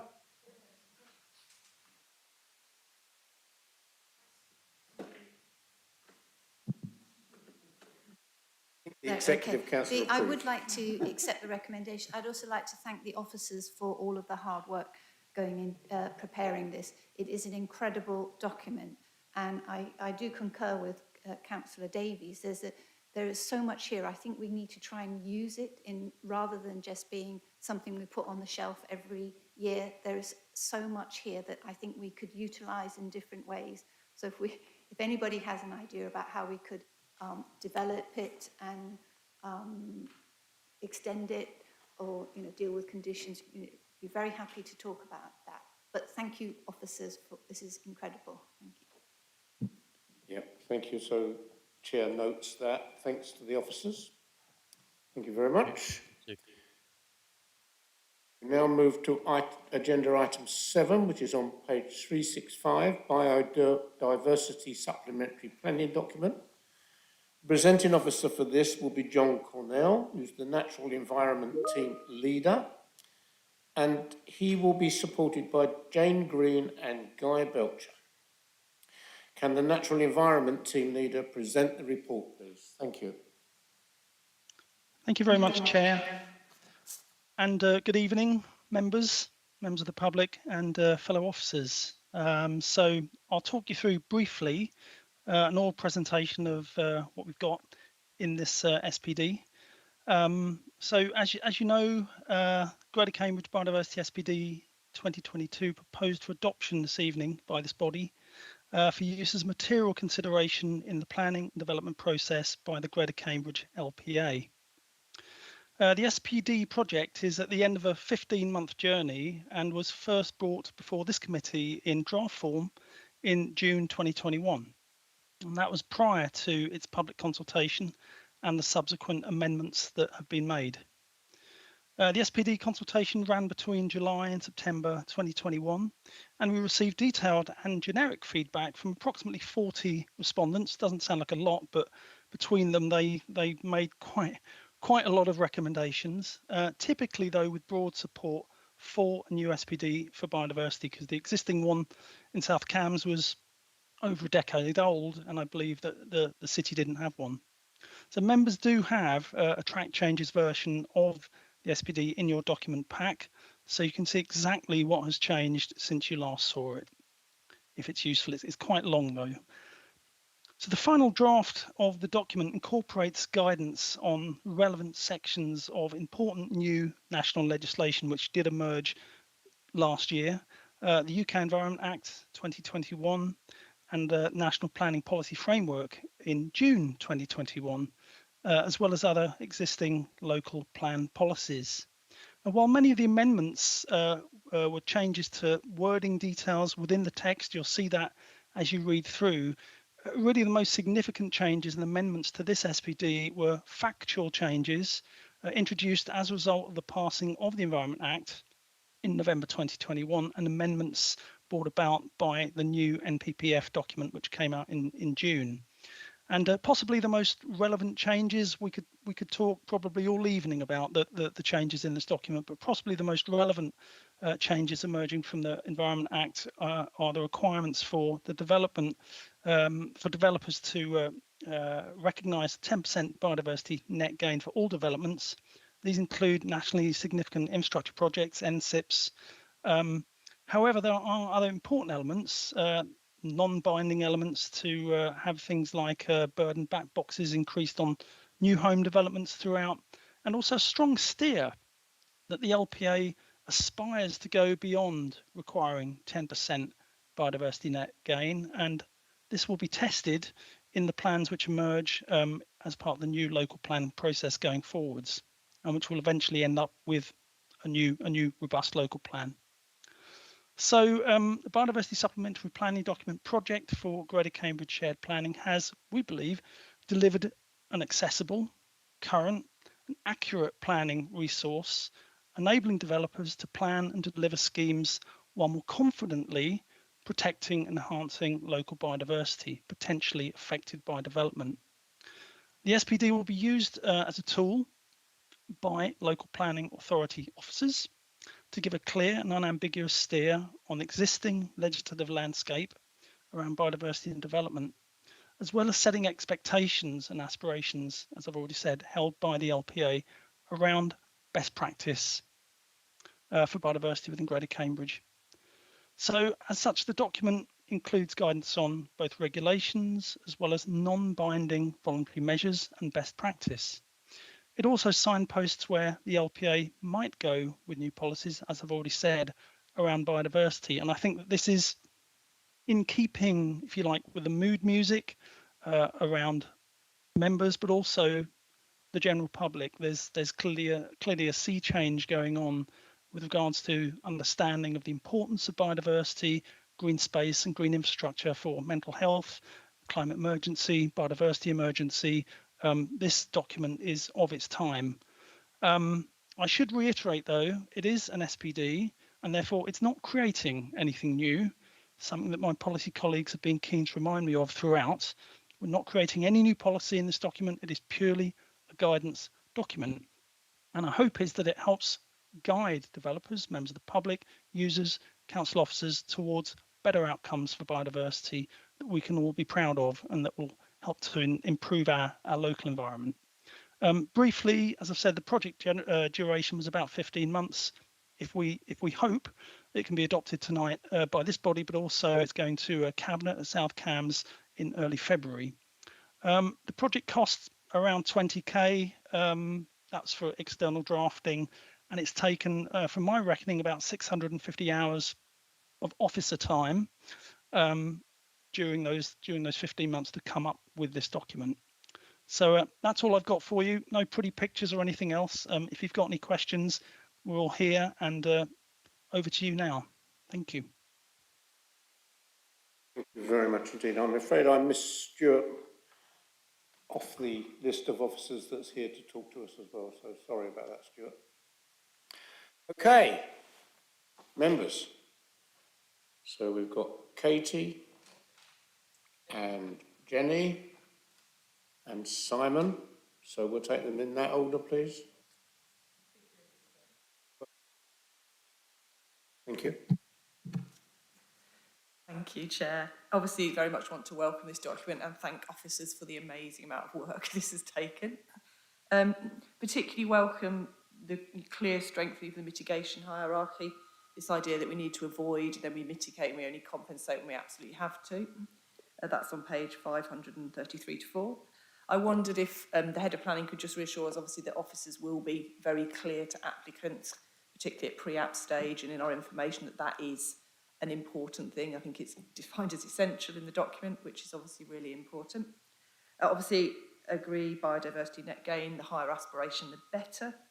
I just also wanted to ask officers generally, when the new local plan comes through eventually, how we're just making sure we can integrate this into it as quickly and easily as possible. For example, by having caveats that say, should this be exceeded, this will also be exceeded in the SPD in the next local plan. So I'll be grateful for those answers. Thank you. I think we'll take Jenny and then... Well, first of all, thank you very much to all the officers for producing this. Now, I'm really pleased to see that this SPD, which provides detailed advice and guidance, we both now, of course, have this statutory minimum 10% biodiversity gain required on all developments, and with this aspiration to 20%. And given the low baseline of protected and priority habitats in the Greater Cambridge area, I do think this is really important. So my questions really are about, from the customer point of view, the developer, how do we, and also actually the officers, how do we ensure that the biodiversity net gain is met by developers? And of course, this is both large and small developers. You mentioned in 7.2 this BNG, biodiversity net gain mechanisms, but we really need, as you mentioned, practical guidance and advice. I'd like to see examples of good practice for different types of sites, large and small, where the good examples are, what they are. You do mention things like green roofs and going to the Building Research Establishment website, but I'd like a bit more than that. Things on trees and the type of trees, sensible and sustainable planting, some examples of this. And one of the things, of course, is that this planting needs to be secure and managed and maintained. So some information on that as well. And there I'm talking about on-site. There's also off-site biodiversity net gains that we need to think about. And I'd like some more on that. Now, you give lots of links to organisations, but I'd like to see some examples and with maybe an annex on the website that can be easily added and updated as we get more of these developments coming through, and examples of the biodiversity net gain. So yeah, I'm very, very keen that we ensure that this 10% to 20% is met. And of course we don't have any, our local wildlife sites in the city are non-statutory. So I'm really, I'd like to support this, but I think we can go further. Thank you. Thank you very much. If the officers like to take those questions, then I'll go to Councillor Smith after. Well, where to start? Okay, so how to integrate into, so I'm probably going to play a game here where I call my friends in. The first one will be how to integrate into the new local plan. This is something that we discussed early on, and I'm not actually that sure whether we update this document when the new local plan comes out, or whether because obviously the local plan will be producing new local policies. So whether it's a new SPD or whether it's so for that, Stuart, possibly, could I ask you to give a steer on the policy? Thanks, John. I think that it's probably just about reviewing the position at the time of adoption, really. It's going to be a few years away. Things will have changed. The Councillor Gawthorpe mentioned about the questioning about the delivery mechanism for biodiversity net gain, and John and others may come back to that, but that's still something I think that's still evolving, and that position may well have moved on quite a lot by the time of the local plan adoption.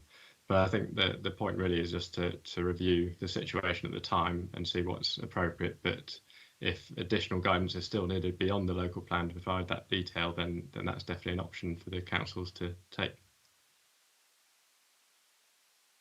Absolutely. I think you know, one of the challenges with this SPD has been that it's been a little bit of a moving feast when it comes to changes in national legislation. I mentioned earlier that the Environment Act came out in November. We were sort of holding our breath. We didn't know when it was, you know, we just didn't know whether the timing would be right.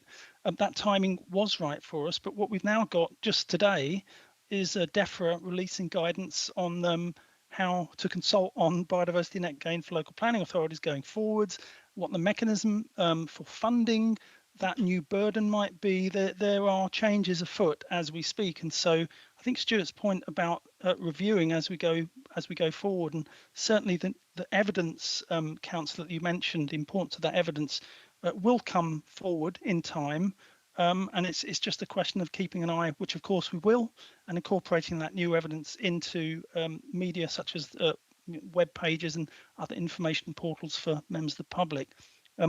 Without wanting to ramble, Guy, I wondered if you might give a more concise answer on some of the questions around good practice and how we can ensure that actually we're going to meet that 10 or 20 or whatever it is % when it comes to the developers.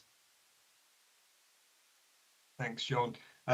Yes, well, we certainly, it is a bit of a developing field for all of us, both the developers and us sort of scrutinising the applications against the policies. So on both big and small sites, BNG is being currently achieved and documented, and it is our intention to have web pages to demonstrate some of the best practice, and that would be a better place to sit it rather than the SPD. So as the councillor mentioned, it could be updated. Also, whilst drafting, lots of good best practices out there, and we have tried to reference that with appropriate links, but it became quite appropriate that this couldn't be a design guide, so this couldn't offer the whole spectrum of solutions, which we do talk to developers about when we're looking at individual applications. And to do so, it would be a vast, impenetrable document. And some of the criticisms we already got during the consultation was that it was too lengthy and not sort of punchy enough, given the headline detail. So that was a sort of balancing act we've done with this particular guide.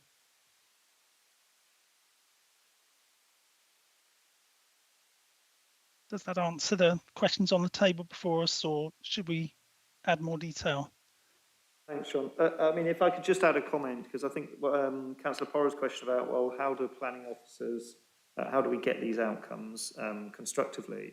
And I suppose it's a broad point. We're clearly subject to agreement in terms of adopting this document. Officers in the planning service, and you've seen some of them tonight, who are involved in those planning application negotiations and so on, are clearly articulating and expressing your expectations or the expectations of the document for good practice. I think the other thing that I would say is that the more we can collectively talk about these issues and indeed celebrate those developments that embrace them constructively, the more likely you'll find that people will start to offer and volunteer the additional ambitious outcomes, because they will see that it is a way of reducing their risks in the planning process and actually getting the support and endorsement of councillors.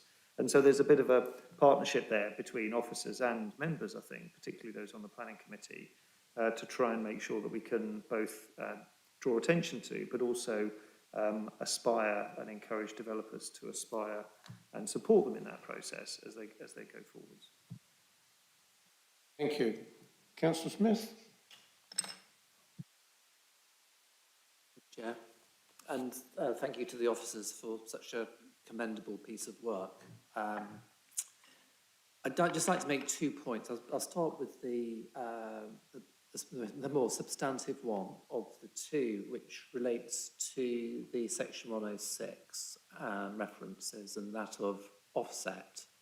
I'm just wondering that this might be used as a default mechanism for developers who can't be bothered to do the on-site BNG, and whether there's going to be a high bar in place before they can actually consider the off-site contributions. We need to think about those mechanisms. It may well be embedded in the report already, and I haven't read it.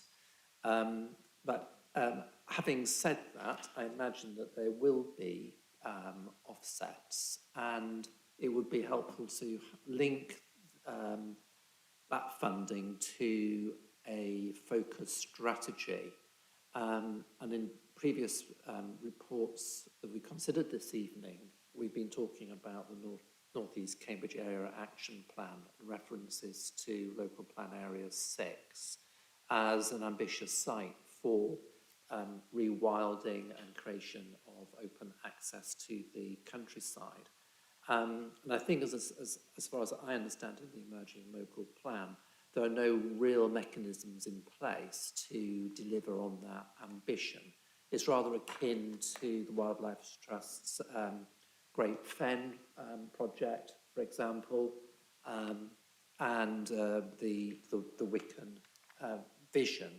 So I think some exemplification around these issues would be really helpful. Then just turning to a minor but very important point, and this arises at policy NH5, sites of biodiversity importance, and NH4.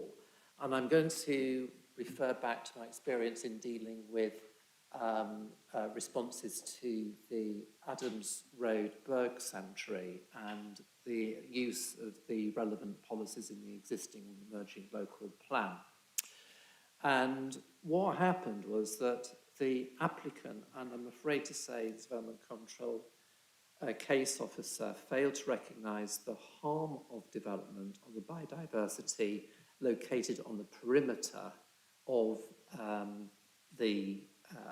important habitat site, and there's reliance on survey data to establish the balance of harm and benefit, which the applicant did not provide. And it was really down to the objectors to put together the survey data. Now, I think this is a real weakness in policy, and I think we prioritise biodiversity and the protection of habitat. It's really important. It's all part of the biodiversity emergency that we need to address. We can't do it in our own patch. What hope have we got? So I think that what needs to be done here is that for all the sites in the city, we need to have those surveys done, so we understand the importance of the perimeters of these sites, and that we write into policy protection of those areas. So no developer is going to be tempted to come up and build right on the boundary of these sites again.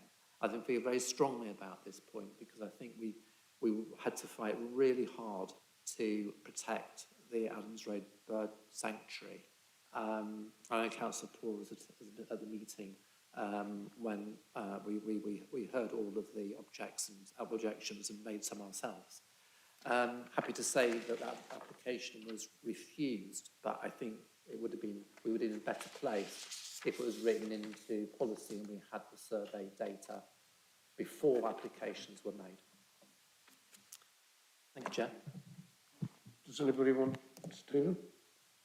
Just to comment on the perhaps the point about how do we get strategic green infrastructure delivered, because Councillor Smith's right that in fact there isn't a lot of clarity nationally around how the offsetting guidance comes forward, but Guy and John in the team, amongst others, have been exploring this issue really quite fully of late, because there are projects that are looking to try and explore how they can legitimately bring forward where it's not possible off-site net gain. And I suspect for the first time actually there will be a relationship between local plans and what we're trying to do in the local plan by identifying those strategic areas, informed by an evidence base of green infrastructure assessment, landscape assessment, and so on, that a new opportunity is opening up for kind of proactive local plans to be able to marshal and curate those infrastructure contributions towards biodiversity net gain into a more coherent and we hope higher quality interventions. What we're concerned about, and indeed what Guy and John are looking at really carefully, is to avoid precisely the point that you're making in terms of expedient picking a patch of concrete in the countryside and just trying to plant something on it. We want it to genuinely benefit and be part of a coherent long-term programme for stewardship and improvement of biodiversity across Greater Cambridge. So I think it will happen. There isn't a lot of national help on that at this moment in time, but we are trying to pick up with those other authorities looking to innovate in this area across the country and see if we can, by creating something that is provides a clear pathway to that investment, we can help the development.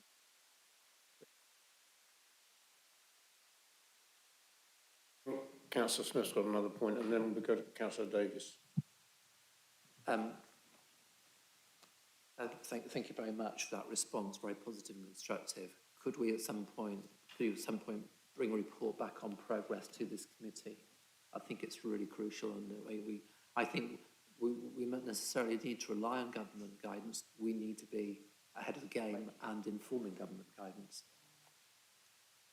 Thank you. I think we might make a note of that point. Thank you.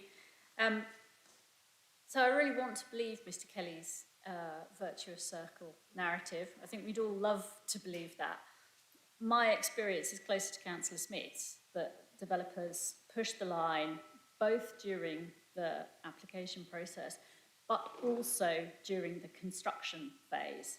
And my concern is about whatever agreements are made with developers as part of the application, will we have adequate resource in planning enforcement and in the biodiversity team to actually make sure that the net gain happens? Because I know how pushed planning enforcement are. I know how they struggle to get round to sites where there are clear breaches. How on earth are we actually going to manage this in reality? To respond, that's exactly one of the points that we're looking at really carefully, because this is not even conventional planning enforcement, because this is about very long-term stewardship. And one of the things that with Guy and John, we're trying to look elsewhere as well, because if you're going to off-site biodiversity net gain, then there needs to be very clear and coherent and indeed credible plans for the stewardship of that land well into the future and well past conventional, the construction of the initial development that you're offsetting. It's actually for very substantial periods of time. And that is currently what we're wrestling with, is how do you validate a proposition from a developer that says they're going to offset it, not just in year one, but how do you police, monitor, and ensure that that deliverable outcome is actually achieved? And I don't know whether Guy or John can comment, but we're looking around. But as Councillor Smith says, we may well have to write our own procedure note for the planning authority to essentially use as a set of parameters, because there is currently nothing coming from government on that. Guy or John, can you comment? Yeah, I'm sure government are watching our YouTube, and we'll make a note of those points and probably send some money down the tubes. Is there any other comments from the officers? Is that a question, or would you like us to comment on that last question? Well, did you want to say any more, really? Go on, go. Just briefly, that absolutely it is critical that monitoring going forwards for a sustainable quality outcome for biodiversity is in place, and this is something that will emerge in the national legislation that DEFRA are putting together.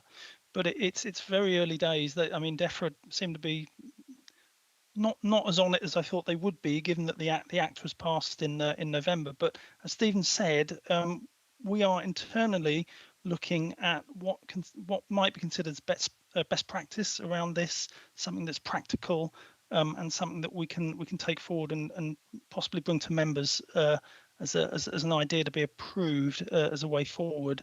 But the balance between on-site and off-site is it's a tricky one. It's not straightforward, and it's got some challenges. But we're looking at it at the moment. Guy, do you want to add to that? Did I miss anything? I think I would just add, thanks, John, that there is quite good best practice on biodiversity net gain, which has been around for some time now, and so that the principles of that we can use when we're looking at potential off-site provision, and one of those is around good governance. So where schemes are coming forward, and ideally in strategic locations. So again, the local plan and the GI work that's been developed in there, that's identifying sort of strategic locations. So we can use that evidence now if a site comes up to see if it is well placed for biodiversity and sort of the wildlife habitats and connectiveness. And there's also work from the likes of Cambridge Past, Present and Future and the Wildlife Trust through the Cambridge Nature Network, which identifies a very similar sort of network of key habitats that need restoring, enhancing, linking and buffering with national sort of laws and principles. So that's the sort of what we're sort of playing with at the moment when we're trying to come up with a mechanism. That's what we can use and bring to this committee as potential sort of interim whilst you're waiting for further government guidance. Thank you, Guy. Thank you. Councillor Davies. Sorry, just to come back, I completely appreciate what you're talking about the framework for the offsite BNG, and I think that's all great. There is also an issue about developers abusing permissions on small sites in the city, 291 Hills Road being an example. That is an enforcement issue. And I just would love to know that there is enough enforcement resource to be made available to deal with that activity as well. I don't want to comment on particular enforcement investigations in this meeting, but clearly we are reviewing both, not just from the perspective of big strategic sites, but we are trying to explore how we can most effectively deliver the objectives in the SPD and the policy. And that includes considerations of expediency in terms of enforcement action. So the SPG is a helpful guide in that assessment of whether it's expedient or not to take enforcement action in terms of remedies. But I'd rather not comment on something in a meeting like this. Yeah, I think we appreciate that, but it's nice to hear the comment anyway. Okay, so I think that we're at that point where we might be prepared to vote. Yep. So can all those in favour of the recommendations, which can be found on page 762 and 763, can we please show? Thank you. Unanimous, Chair. Thank you very much indeed. The Executive Councillor?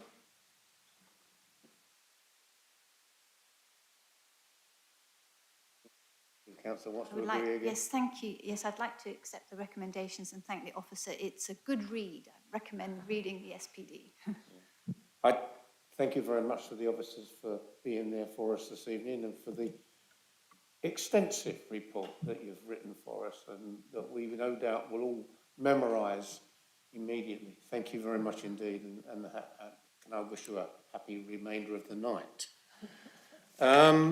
We're now moving to, I think, item 8. Point of order, Chair. Did you say recommendations on page 762 and 763, in which case we've approved North East Cambridge Area Action Plan? It's page 366, which I've written down. I misinformed the Chair of the wrong page numbers. Can we say that again? I'd misinformed you, Chair, of the wrong page numbers, but for the purpose of the minute, and the officer's reports, it's on page 366, is it? Right. 62? Yeah. Thank you. So with that short change, thank you, Councillor Sargent, for being so diligent. Sorry?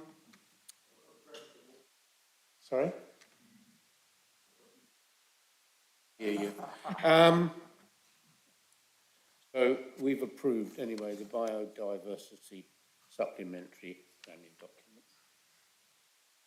Thank you again to the officers. So we're now moving to item 8, which is indeed the North East Cambridge Area Action Plan. The presenting officer is Terry D'Souza, Principal Planning Policy Officer, supported by Caroline Hunt, Strategy and Economy Manager, and Stephen Kelly, Joint Director of Planning and Economic Development, and Matthew Peterson should also be there in support. I believe this item will be presented by Caroline. Are you ready to start? Terry will start with that. Oh, is it Terry starting first? Sorry, Terry. We don't like anything like Caroline. Thank you. Thank you very much, Chair. Good evening, members. Can I just confirm that you can all hear me okay? Thank you. Yep, brilliant. Okay, I'm just going to share my screen. I'm going to give a short presentation on this item and outline some of the key changes that we've made to the document since the draft plan was presented to this committee back in summer 2020.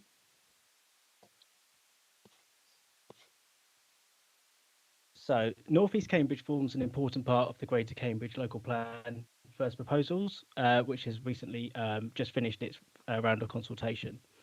The local plan evidence notes that North East Cambridge is the most sustainable location for development in Greater Cambridge, based on its location and also its good transport accessibility. Now, the preferred policy direction within the local plan is to provide 8,350 homes, of around 4,000 of those during the plan period up to 2041, and around 15,000 new jobs, some of which will come forward in that time period as well as adequate infrastructure and mitigation, which will support the development. Now, as the Executive Council has already mentioned in the response to public questions earlier this evening, the AAP is predicated on the relocation of the wastewater treatment plant from the Cowley Road site, and therefore it will undergo a separate development consent order process, which must conclude before we can demonstrate that both the site and the area action plan are deliverable. And that's one of the key tests of soundness of plan making.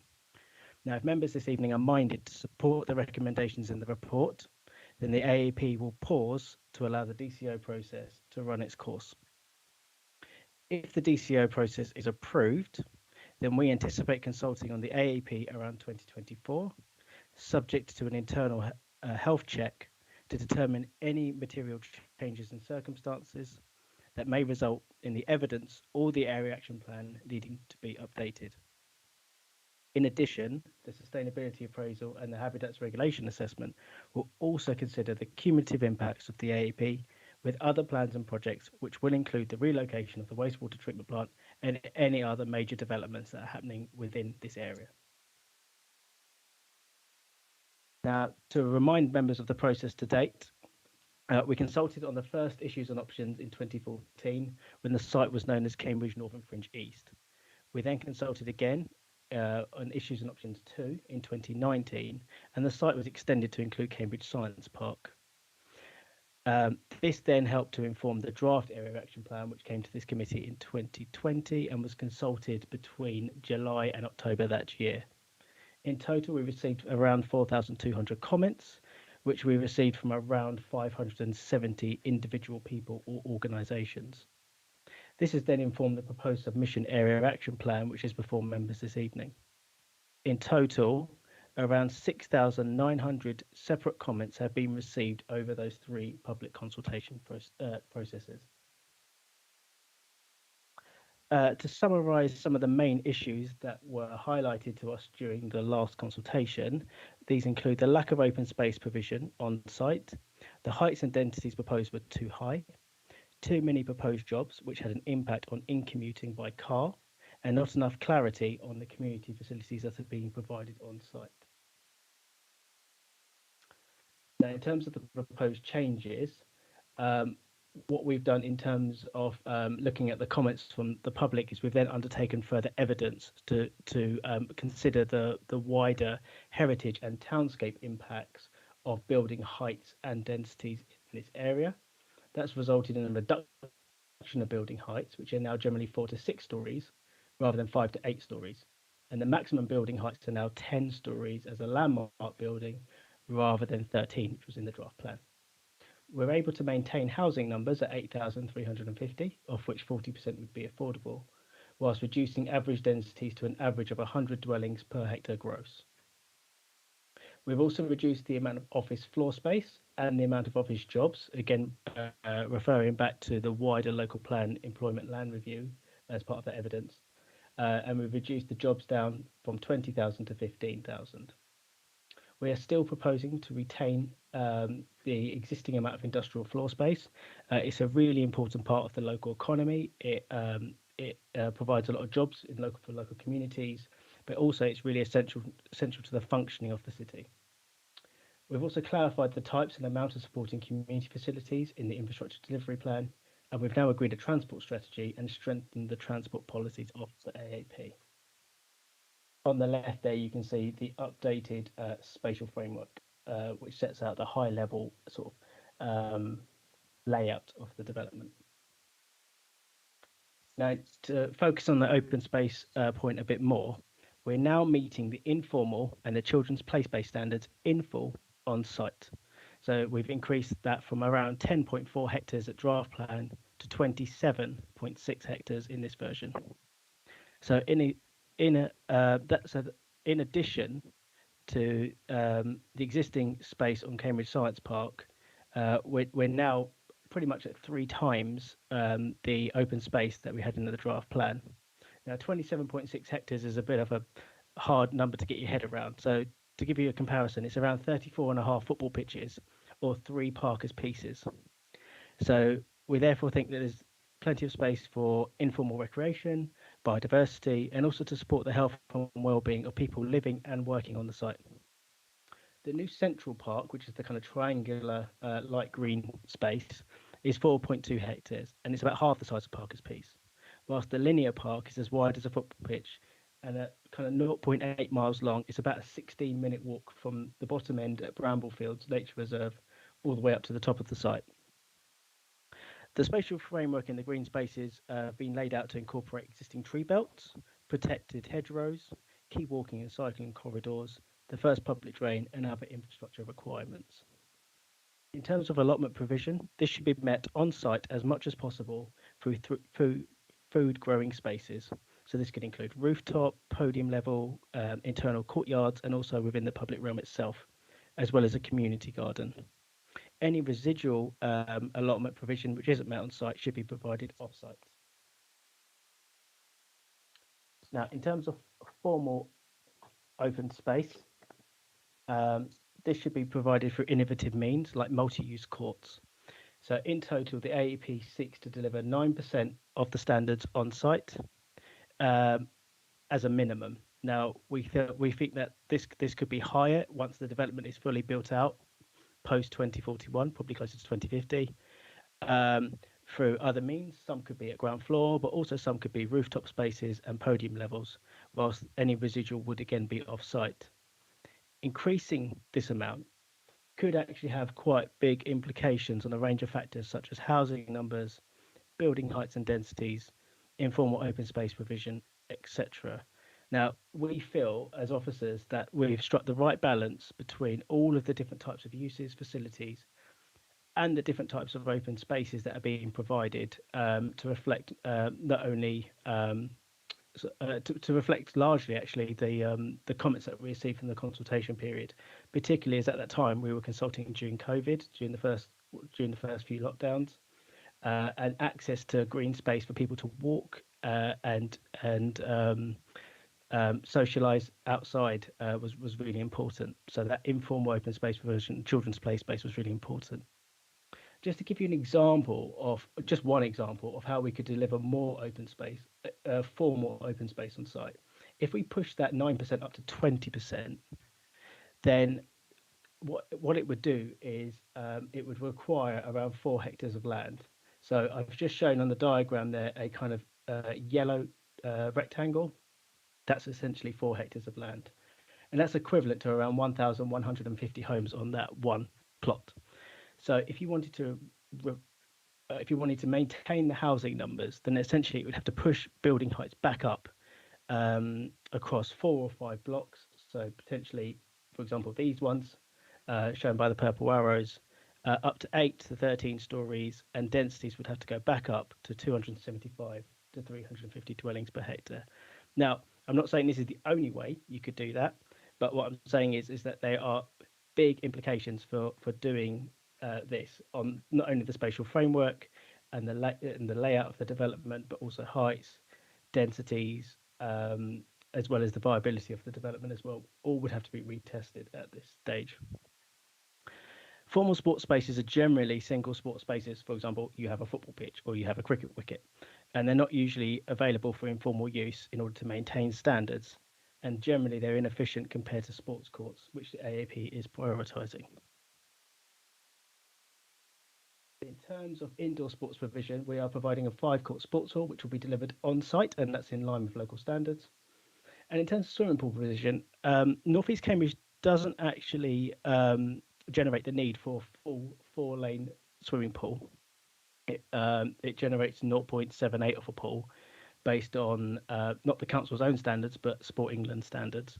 Now, because it doesn't do that, we're seeking contributions towards a new pool at West Cambridge. Now, we're not saying that everyone at North East Cambridge is going to use the new pool at West Cambridge. There are other pools in Cambridge that they can also use. We've worked out that within a 10 to 15 minute cycle ride of NEC, you have Imbington Sports College, Jesus Green Lido, Cheston Sports Centre, the Abbey Leisure Complex, and Parkside pools. So actually, North East Cambridge is actually relatively well placed in relation to existing pool provision in not only Cambridge but also in South Cambs as well. We know that new pools on the back of Waterbeach, Newtown, Northstowe, and Cambourne West will help to reduce pressures on existing city pools, and therefore these catchments will change and the demands will change moving forward. So we're going to really look at this holistically as we progress the local plan and the future growth sites of the area.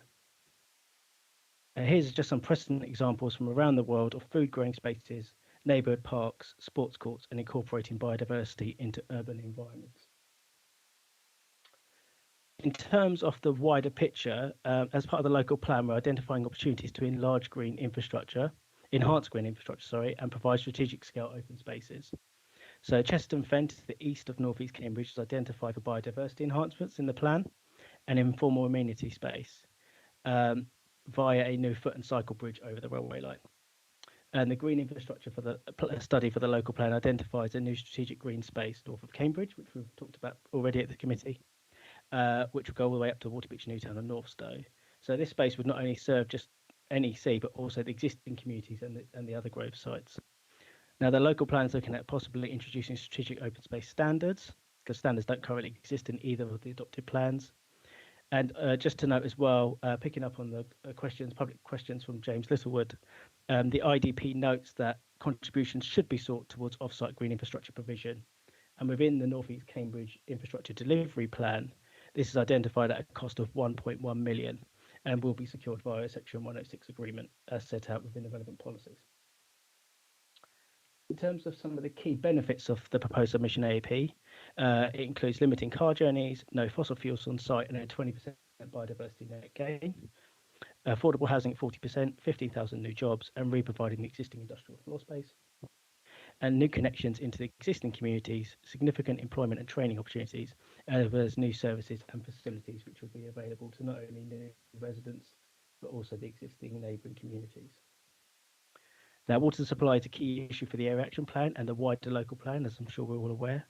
The phasing of development in North East Cambridge reflects this issue around water supply, and the pause in the AAP process allows the councils to consider the Water Resources East Water Management Plan, which is expected to be finalised in 2023.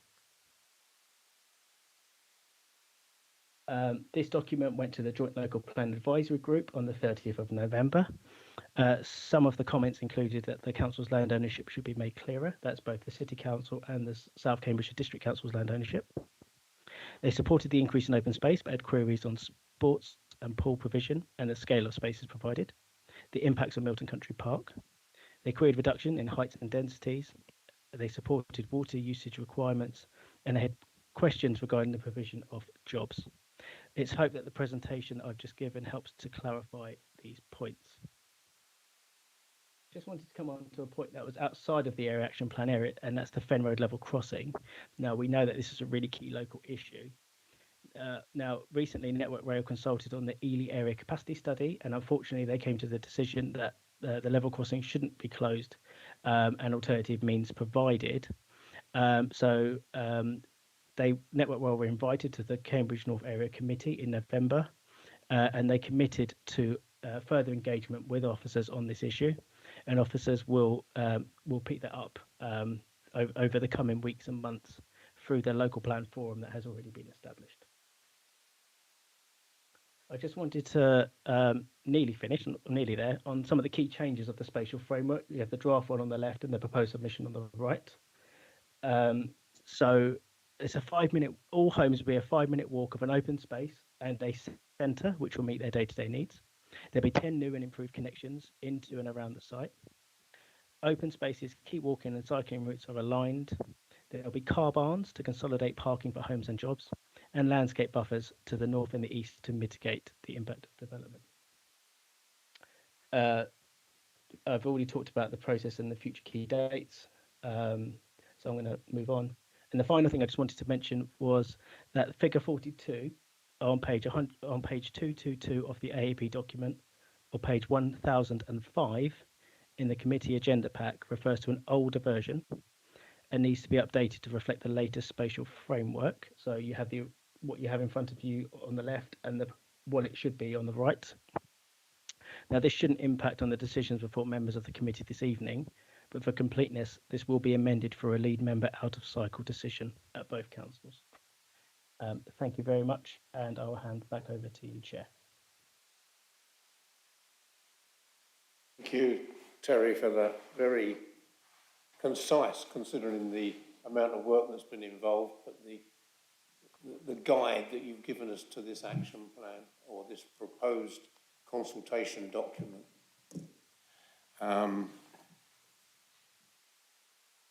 Nobody wants to comment? That's good. I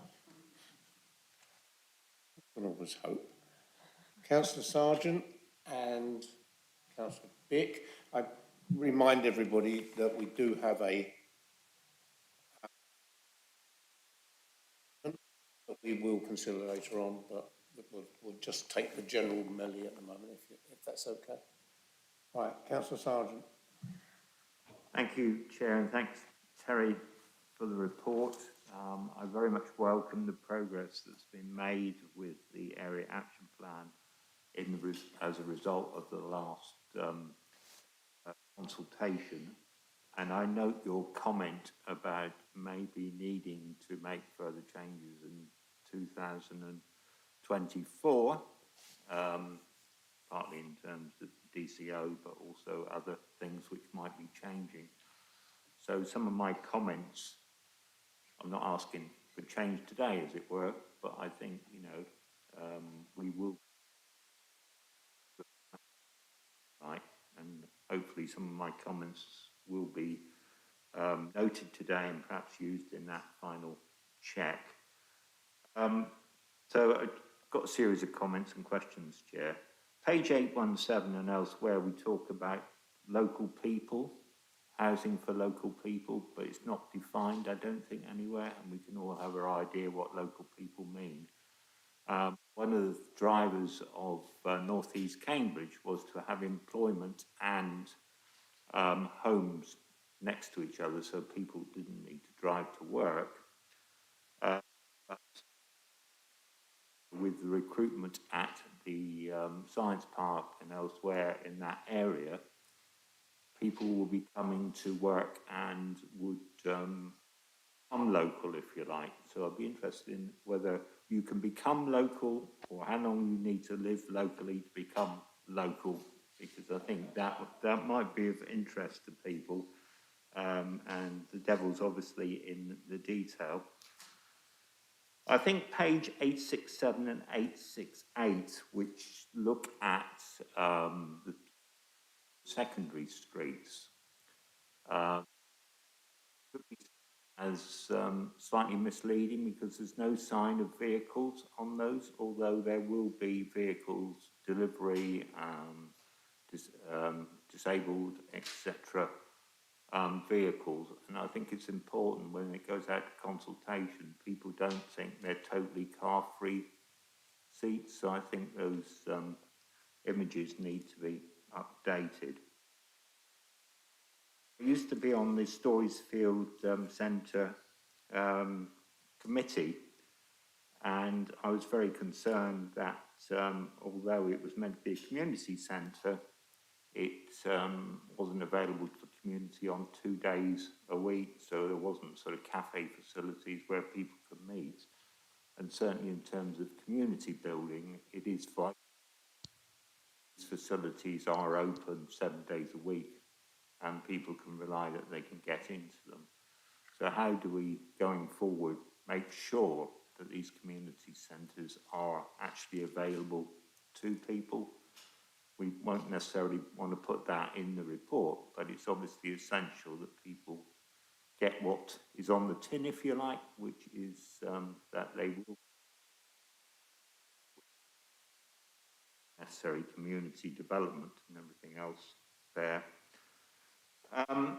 Obviously, I welcome the trip budget approach, but there are some concerns. So Terry talked about not having formal available very much open, and people potentially having to travel. And I am concerned about the impact of that. So, you know, I live on Gilbert Road, and I'm conscious of the number of people who drive to get their exercise. Obviously, we're trying to encourage people not to do that. But if formal sporting areas, as say the North Cambridge Academy, that is a 2-mile drive or walk or cycle. And I am concerned that we won't achieve the zero budget if people are going to get to their facilities. And sort of building on that, I think there's also the issue that there's not going to be many major supermarkets or retail sheds, as they're called, and there is a danger that people will be driving down Milton Road to Newmarket Road and Hyde Centre and the like. And I don't think that's fully been addressed. We are concerned about people driving to North East Cambridge because it's if we have large supermarkets and the like, but it does cut the other way, and I don't think the report necessarily addresses that issue. And it is vital that we do make sure, as the I'm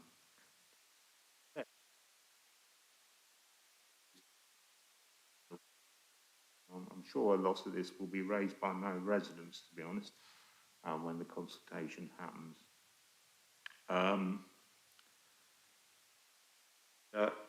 Two other comments, really. I was interested that and welcome that Cambridge Business Park, in fact, taking down their barriers and embracing having housing on site.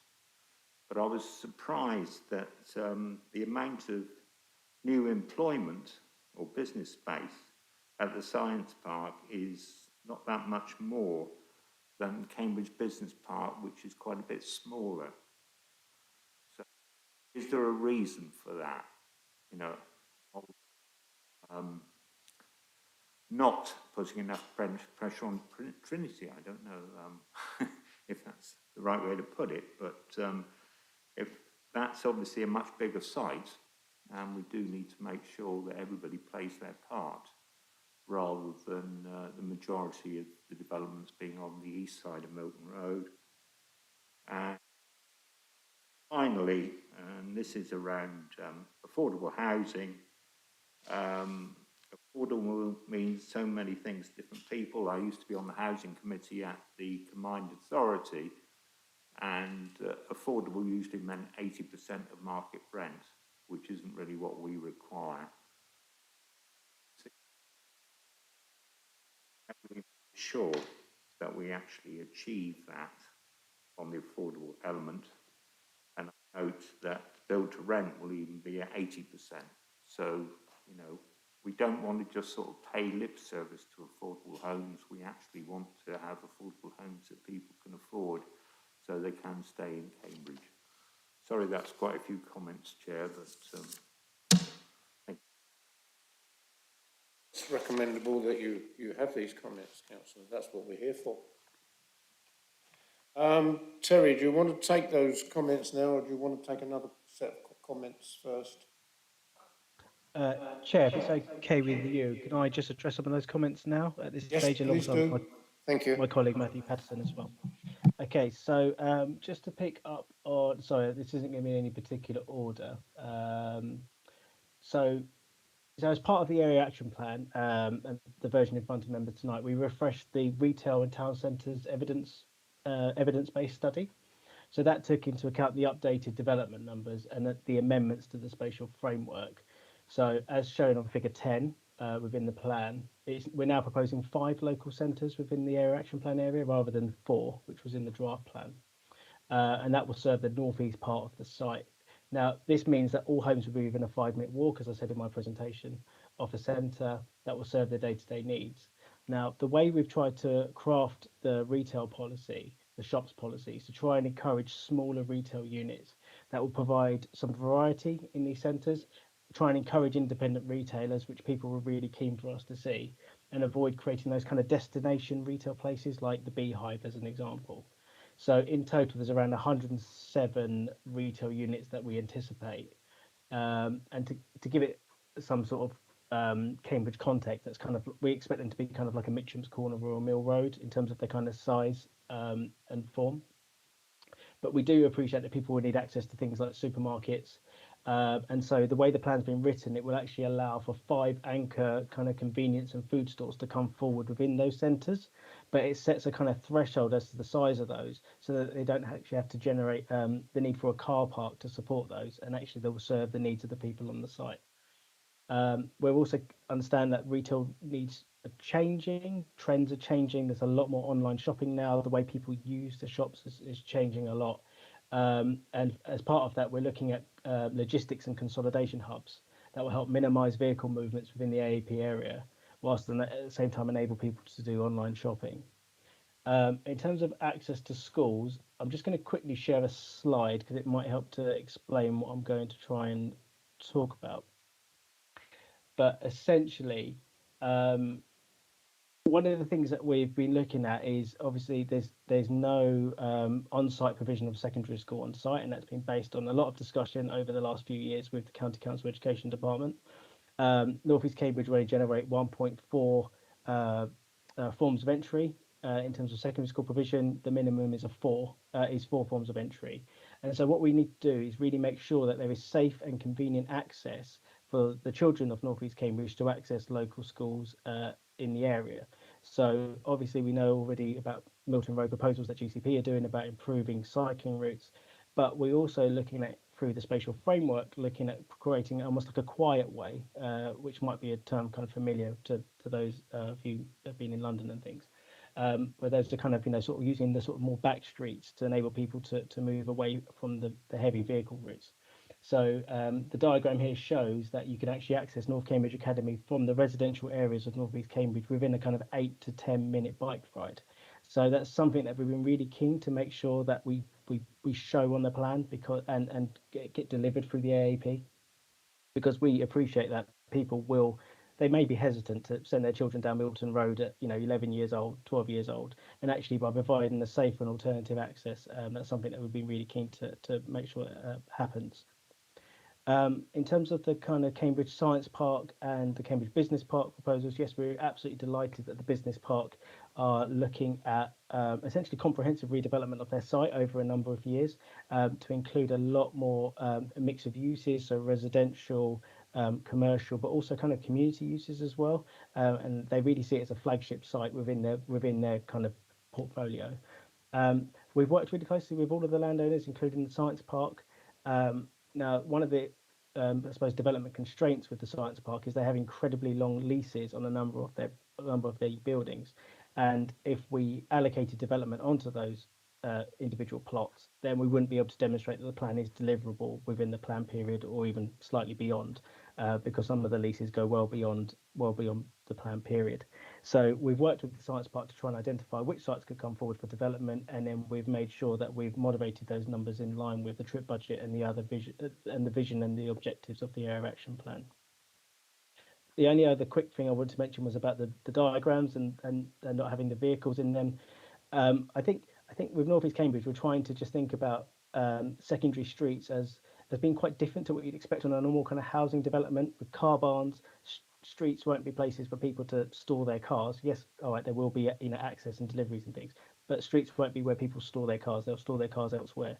So it will enable us to think about streets as the spaces between buildings, and actually they become part of public life rather than a place for getting from A to B.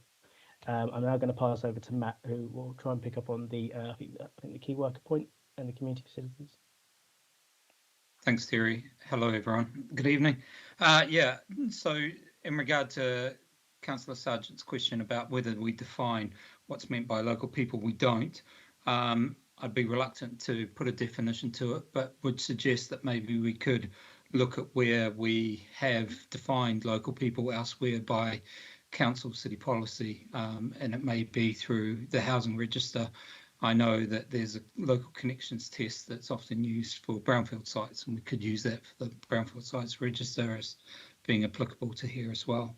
With regard to community facilities and buildings and making those publicly accessible, where they're privately managed and run, typically the councils would seek to secure what's called a community use agreement at the time of grant of planning permission, which will secure that community use, normally based upon ensuring the facility remains commercially viable as well, but striking the right balance between that and community access to that facility too.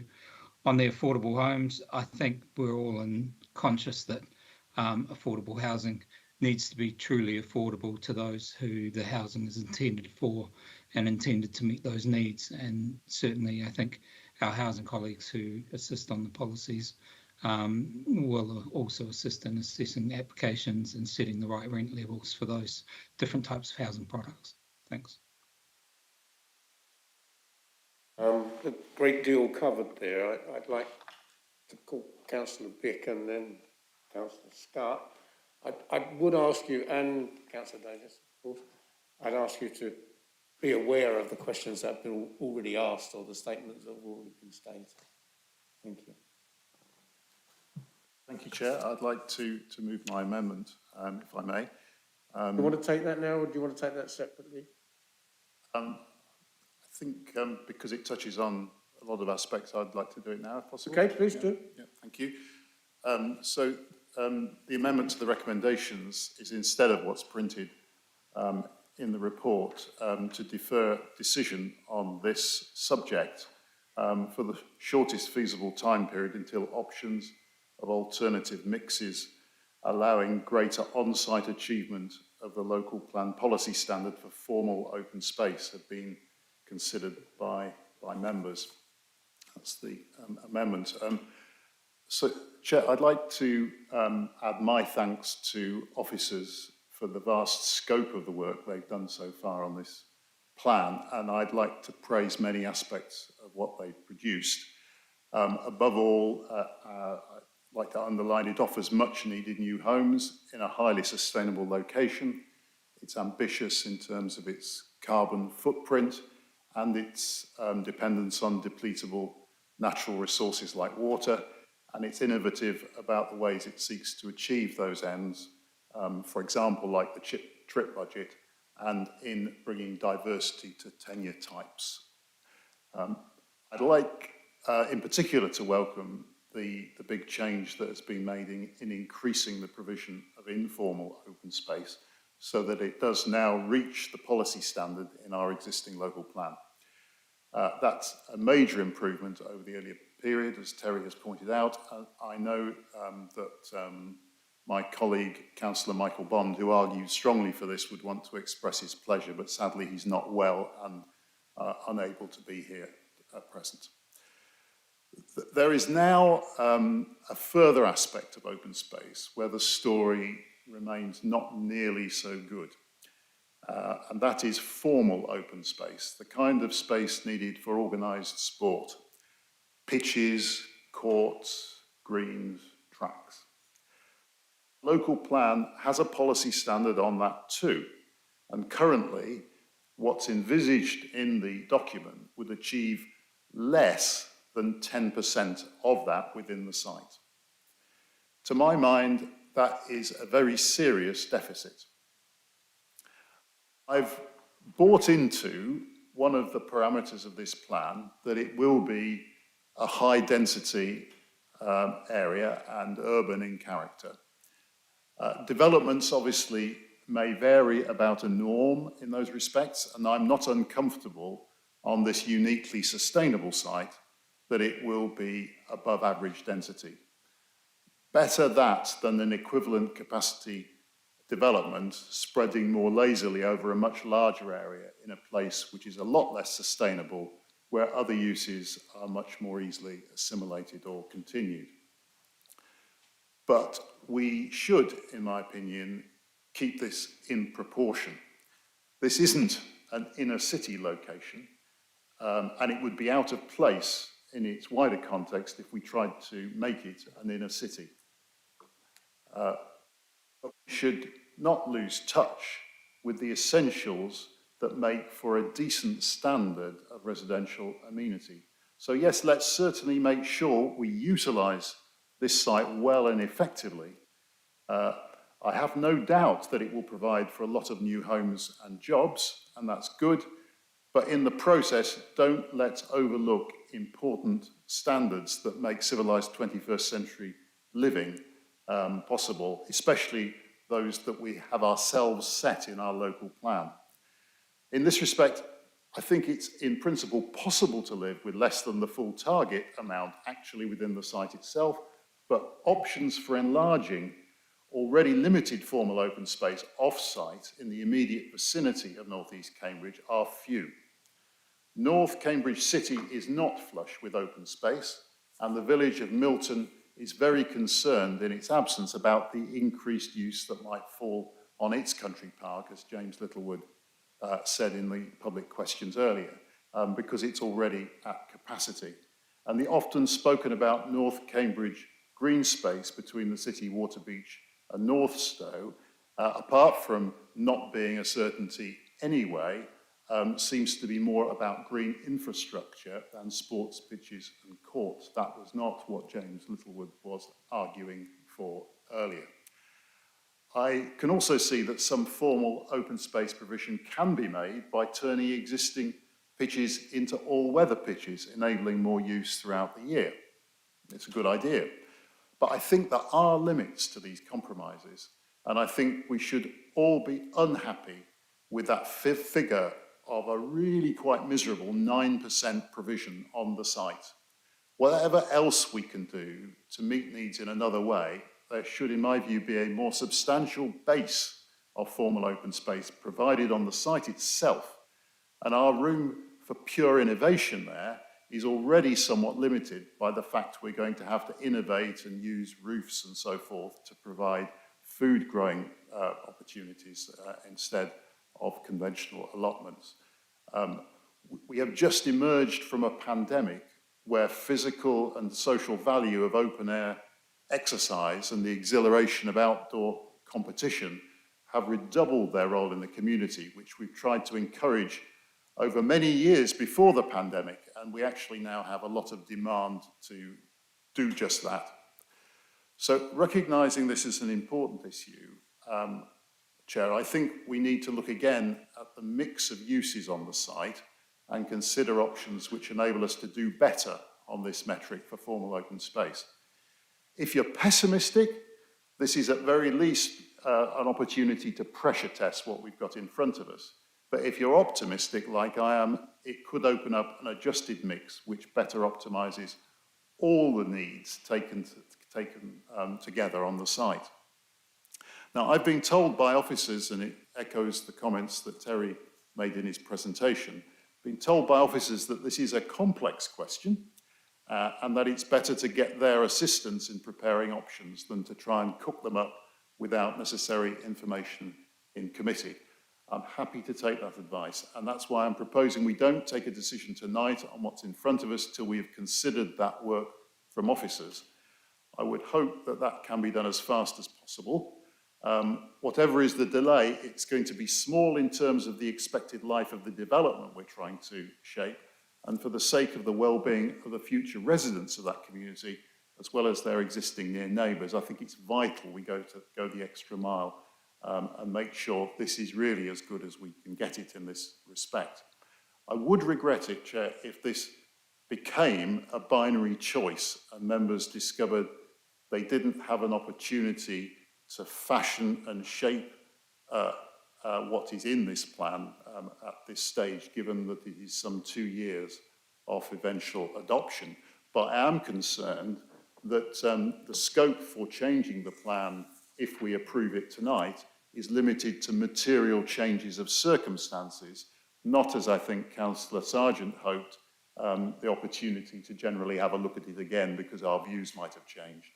And so I think it is necessary that we pause for a short time, the time it would take the officers to draw up what other options could look like. And it may be we chose to continue with what we've got in front of us after doing that, but it would at least kick the tires of what we've got in front and look over the edge at what alternatives could look like. I think it's an important enough issue, sports facilities, formal open space, for us to do that. So I would like to move my amendment, Chair. Councillor Vick.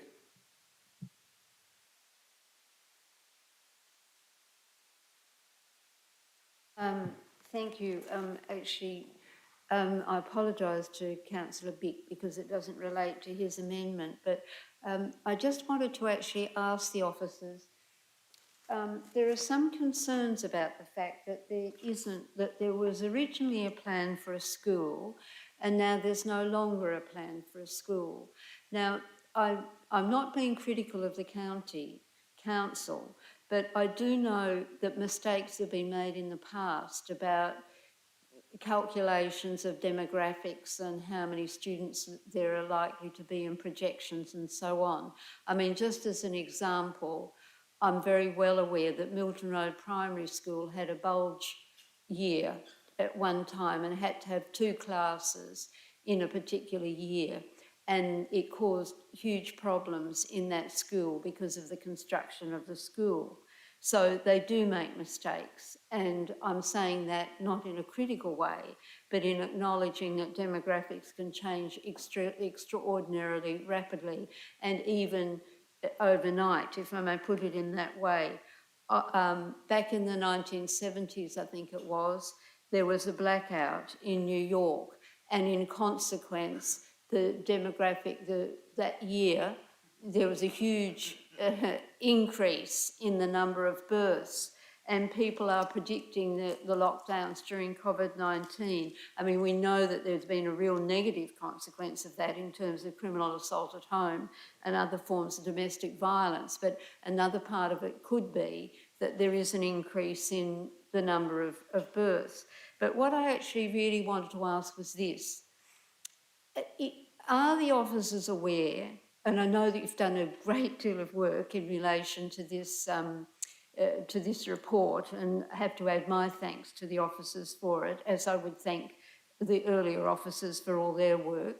But has anybody done any really serious work in terms of the structure of school buildings so that if plans are made and a school is built, and then it actually isn't occupied because, for some reason, mistakes were made about the projections. But then the building is not obsolete. It can be used for other purposes. And we must be aware that because demographics do change in areas, the plans are made, a school is built, the school is full, and then those, how can I put, generation moves on, and that school is no longer functional for the purposes for which it was built. So I just come back to my question, which is, has any serious work been done in terms of the structure of schools so that if mistakes are made, the school building is not obsolete, it can be used for other purposes, and when demographics change, as they always do, a school that has been fully utilised can be modified in terms of other uses. My final point is this, that we do know that school buildings are being used in some places much more imaginatively because they're being used at night, and they weren't built for night uses, but that's how they're being used now. So that's simply the question I wanted to ask. Thank you. Thank you, Councillor Scott. Thank you. So I wanted to cover 3 points, really. The first is that we know that not much in the city has been built at this density, and certainly not at this density at this scale. And I do think there are some points that are worth considering about how those two factors come together, building on the lessons we've learned from previous projects, Camborne, CB1 and Accordia, which are relevant to this AOP. The literature on Camborne identifies that there was a real problem with community in the early days, and with a lot of mental health issues from people struggling there. One of the things that really helped was access to green space and the sports provision that was put in early, and that's in the 2007 report on it. So that seems to me already to raise a flag, the way that Councillor Bick has done, about taking a deliberate decision to not put formal sports provision in and to restrict the amount of green space. When we look at CB1, it's a higher density site. The majority of the recreation and the green space was offset to Coleridge Rec, and that has caused problems. We know that's caused problems in terms of people with different lifestyles and different expectations being forced to coexist cheek by jowl, and that's taken a lot of unpicking by antisocial behaviour officers. The third one is Accordia. So I'm very interested in this notion that the open space in the science park can be just included as part of the provision for North East Cambridge. I don't think it works like that in reality. Accordia is treated as a bit of a silo from the surrounding neighbourhood. People don't feel like it's a space they can go into. And so I'm cautious about to what extent the open space, which is a third of what we're talking about here on the Science Park, will be seen by residents as being part of their territory. The second thing I wanted to say is that obviously Queen Edith is a bit of a dormitory. So I am very conscious of what it's like to live in a place where someone tells you that the limit of the ambition is your day-to-day needs can be met there. And I think there are some unfortunate and unintended consequences of this trip budget approach that Councillor Sargent alluded to.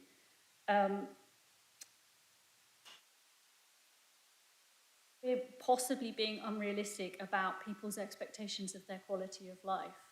You know, if it wouldn't be good enough for you or for me to live there, if we wouldn't be able to execute all the things we wanted to do without better provision on site or extending our range out into the city, including by car, then we may have miscalculated what's going on, what will go on in this location. And the third thing is the relationship with the surrounding wards. I mean, my understanding from looking at the profiles of open space in the surrounding wards is that they're very poorly provided for.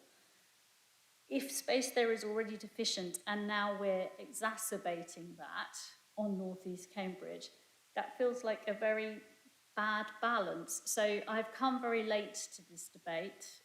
I had not been following it in vast detail before I was elected. What I see now concerns me. I accept that we may be rather far through the process in order to start revisiting some of this, but I'd certainly feel uneasy about what I've heard tonight. Thank you. I'd just like to say a couple of points. I think the consideration of this consultation needs to be run in parallel with the consultations that are going on in the city about transport. Because this is a site that's been designed not to have cars on it and not to have people using cars. The very last thing that, as Councillor Sargent alluded to, that we want are people from this site being forced to use cars to get to certain amenities. Not to have a secondary school, in a way, seems a bit bizarre. Because where will these children go to school and how will they go to school is really important. The idea that there might not be a supermarket. I mean, I know a little bit about places like Mill Road. Don't put a bridge on it, by the way. But yeah, that great idea of that eclectic mix of different small shops is really good, and it's something that communities thrive on. But if you've got to pay a lot more for your goods, then people will go and do their bigger shops at the supermarkets, and that is not what we want to do. Not what we want to do. It is possible for Mill Road to exist, or a Mill Road to exist, within close location to a supermarket without it going bust. I really like the idea of it will be like a park, so people will have more space to play. Children actually might be able to play in the road. I can actually remember, I'm that old, that I used to play in the road in London. You wouldn't even dream of doing that at the moment, but without cars whizzing up and down it, people might like to think in that way. And I'm going to comment about Fen Road, which is a bit controversial, I know.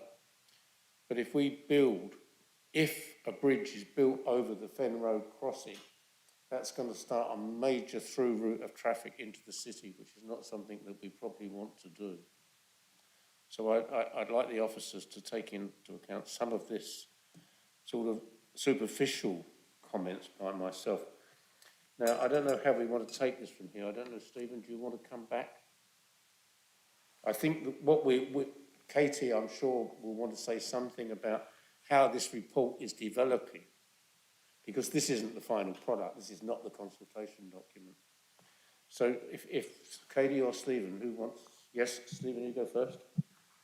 Thank you, Chair. If I could perhaps answer just a couple of questions and pick up some of the concerns. I know there may well be others I need some assistance on from colleagues. So the point about education provision, on site at the moment we are planning for 3 primary schools, 3 separate primary schools. The County Council said only a requirement for 2. We have taken a view that actually, because of the way that particularly retrofitting primary school space into developments like this, and we are talking to the county about trying to rethink what a school building looks like. So it's not a single story land-hungry element. It needs to be integrated in the community, and that provides opportunities to think a bit differently. They are very difficult to adapt if you don't use so on. But I think over the next 30 years or so that this site is being developed, I'm sure educational design and architecture will evolve. We're not proposing a secondary school, and there's 3 reasons sitting behind that. The first one is that actually we want this community to be part of Cambridge, and we want the community to integrate with Cambridge a bit more widely than just see it as an enclave. And I think Councillor Davis pointed to about concern that it's internalised. And So we were trying to find ways in which the community would come together, and education is one of them.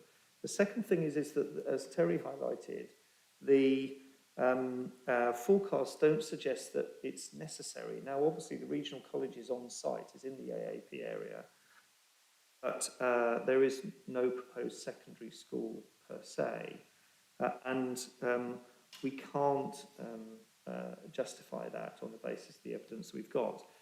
The third point to bear in mind is that a secondary school is extraordinarily land hungry and incredibly expensive to deliver.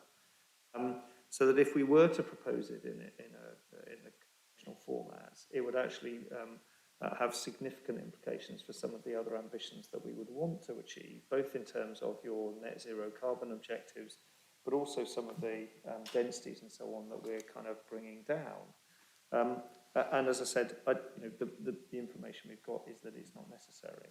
Now, clearly, the way in which people leave the district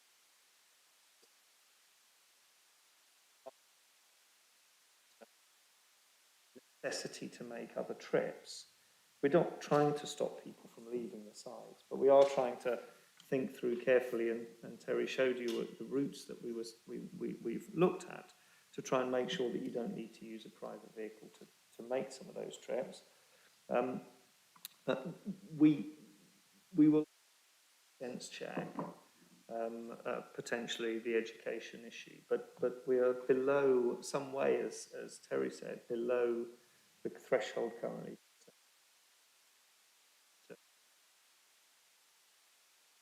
In terms of retailing and supermarket space, actually there are 5 supermarkets shown in the North East Cambridge area. They're just not the big Tesco Metro type facility.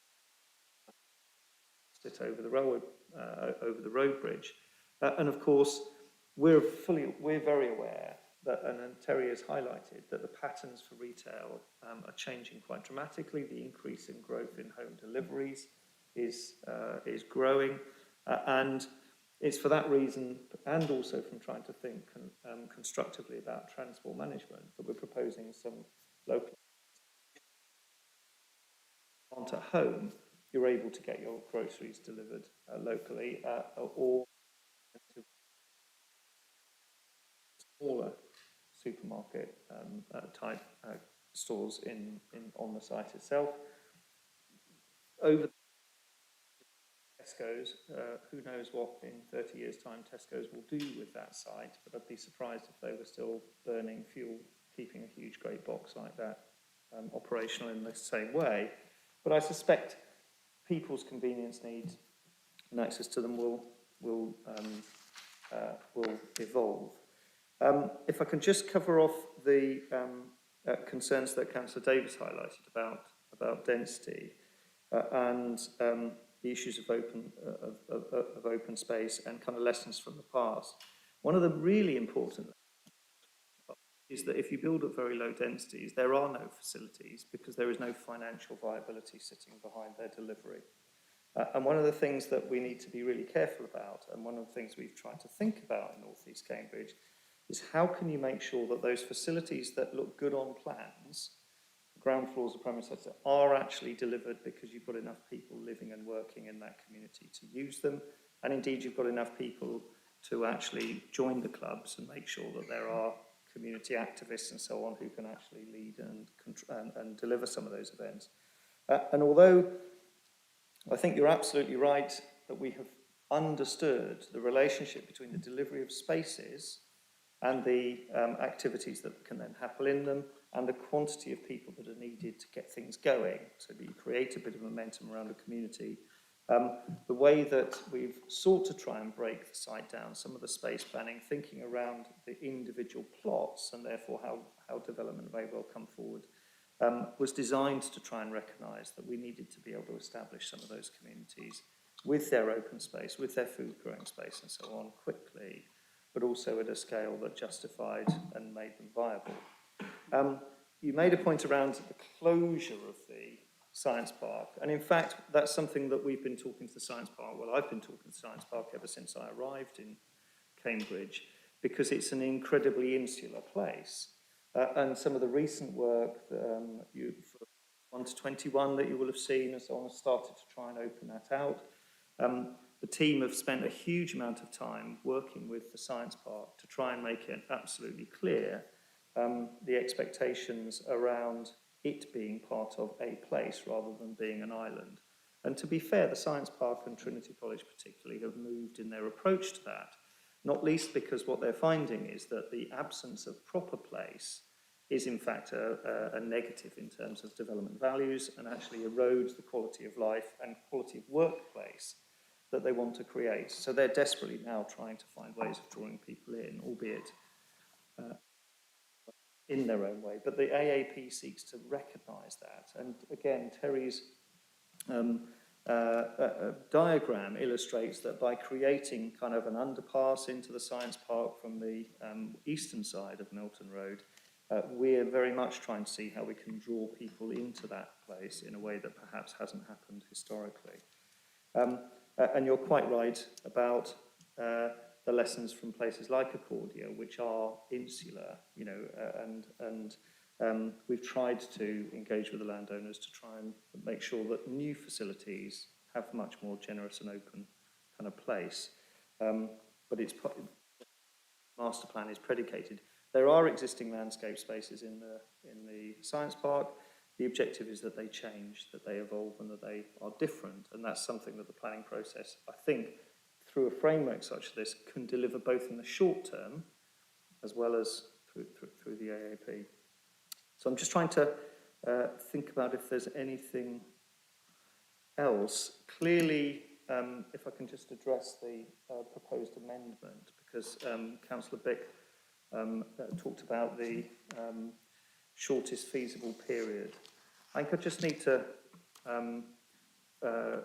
recognising the complexity of the work that will be necessary to develop the options for alternative mixes, and thinking through the process then of coming back around to this meeting and the process of consultation on considering those alternative mixes, I think it's probably safe to say that that is probably a 12-month process at least in order to be able to develop and then engage with all the statutory consultees that we have done and redo a plan to identify some of those options.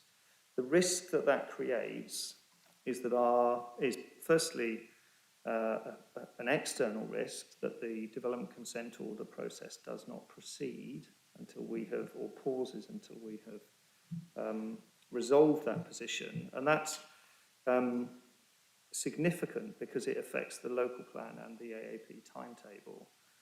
And the significance, you could say, well, that doesn't matter. We've got a local plan process that will take an extra year or so. The challenge that the councils are already facing is that the local plan will be more than 5 years old by the time it is adopted on the current trajectory. And that's because of the huge time lost through the existing DCO process of around 2 years. We could, of course, take a different approach to the local plan and ignore the contribution that the North East Cambridge area could make to the local plan process. But I think given that we've identified it's a highly sustainable location, my advice to you is that would be unwise because you would have to generate significant new housing and employment land somewhere else. So the issue of having an out-of-date local plan is that the policies in that local plan are then given less weight than national policy and when it comes to planning decisions and planning inspectors. And I think, you know, my view and our recommendation as officers would be that that is potentially a damaging consequence of further delay. It's a matter entirely for scrutiny and indeed for the lead member, but I want you to be aware of the risks associated with deferral and the like. Thank you, Stephen. I'm going to go to the Executive Council in a minute, but before I do, Councillor Bick, because the mention was made of your amendment, do you want to come back on that? Because when the Executive Council has spoken, I'm going to go to the vote.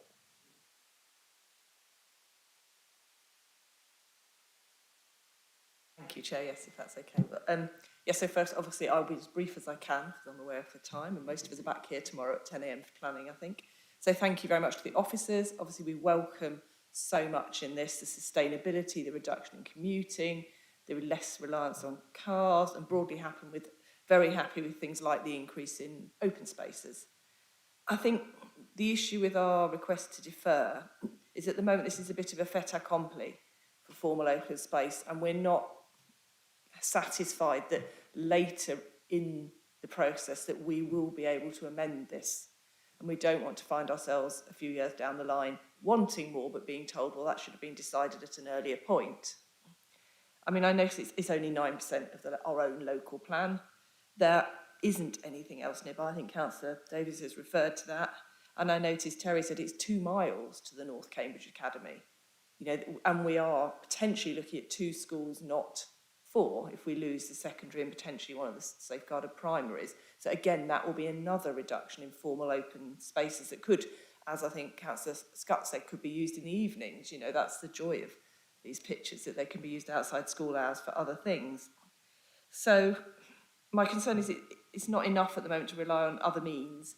You know, we know the roof space, the podiums will be potentially used for food, for allotment type things. This is not us wanting to kick it into the long grass. We absolutely understand what Stephen is saying, but we are only wanting to do this to look at the formal open space provision, not anything else. So we don't anticipate, we hope that it wouldn't take 12 months, just so it can come back to committee so we can look at what these innovative solutions might be. I think Terry mentioned ground floor things, and that's why we're moving this. We have a 2-year wait for the DCO, you know, so we're not asking to put anything else back, but we just want to be sure that for these residents, for their future amenity, which we are responsible for, you know, in planning terms, in material planning terms, is protected by just ensuring that we can get some more formal open spaces. Thank you. Councillor Thornborough, and then I will go to the votes. Can you hear me? Yes. I just wanted to pick up a couple of points that Councillor Davies mentioned about mental health and integrating landscaping and areas. She mentioned Accordia, where it's not very inviting. I think places like Accordia have recently, I know over the last period of the pandemic, more people have been going there. Mainly, one reason is because there has been an extra bridge over Hobson's Brook, which has allowed people to come in, but also the residents there are actually working with other housing, with Glenarman nearby, and they're also working with Cambridge Assessments. So there are people who work at Cambridge Assessments who go and do gardening in Accordia, but it's kind of, it needs to be, it's part of a management and it's led, and it's a fantastic space, and it's people who do go there get a lot of enjoyment. And I think here at North East Cambridge, it's the aspiration is that it's landscape led, and it needs the landscape, the full landscape needs to be considered. I also think that as part of the science park has been mentioned that some of the units are on very, very long leases and therefore are not really considered as part of the aspirations here. I think when those do come forward in the future, there could be more integration with the science park. But the 5 local centres, the increase of the number and the positioning of the local centres has been very carefully thought about, with the possible landscaping opportunities, but also to open up and connect through with King's Hedges and East Chesterton. And the link with the existing communities is important, and the routes through to the schools and other areas, the parks that are in King's Hedges are really appreciated, and it'd be good if longer landscaping and walking routes go from this space to other spaces. The other thing is that within the landscaping, there can be a lot more things. So I'm really going to be promoting skateboarding in Cambridge City going forward. And this would be, the routes around this site would be fantastic to integrate skateboarding opportunities throughout all of the landscaping, so it doesn't necessarily have to be special parks for that. And that would help younger children and older children, and it's a part of kind of dualing up on the purpose, that allowing spaces to be and buildings to be used as for mixture. But I think it could be really successful, and my idea and what I've heard about this, I would certainly want to live there.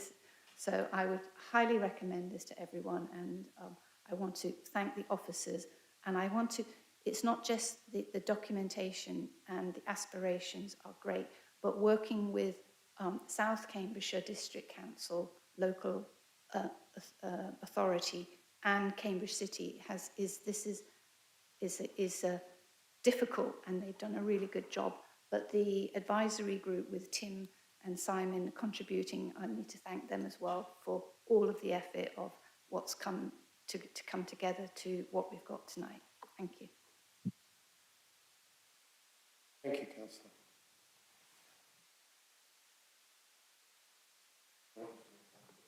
Oh, okay. Councillor Booth, you want? Chair, I'd just like to ask if Stephen Kelly could comment on the question of what is possible to vary in this document, if it's approved tonight, when we get to the next and final stage, because he explained to us about all the difficulties about extending to look at options now.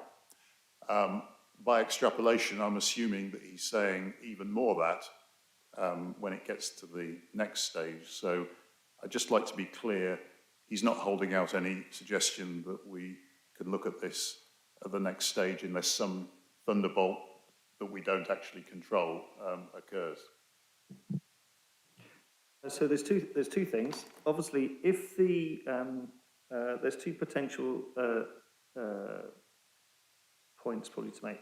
The first is in terms of the variables in the planning document going forwards. Obviously, what you've got in front of you is a fairly fully defined structure, master plan, layout, land use mix, and so on for a sizable part of city.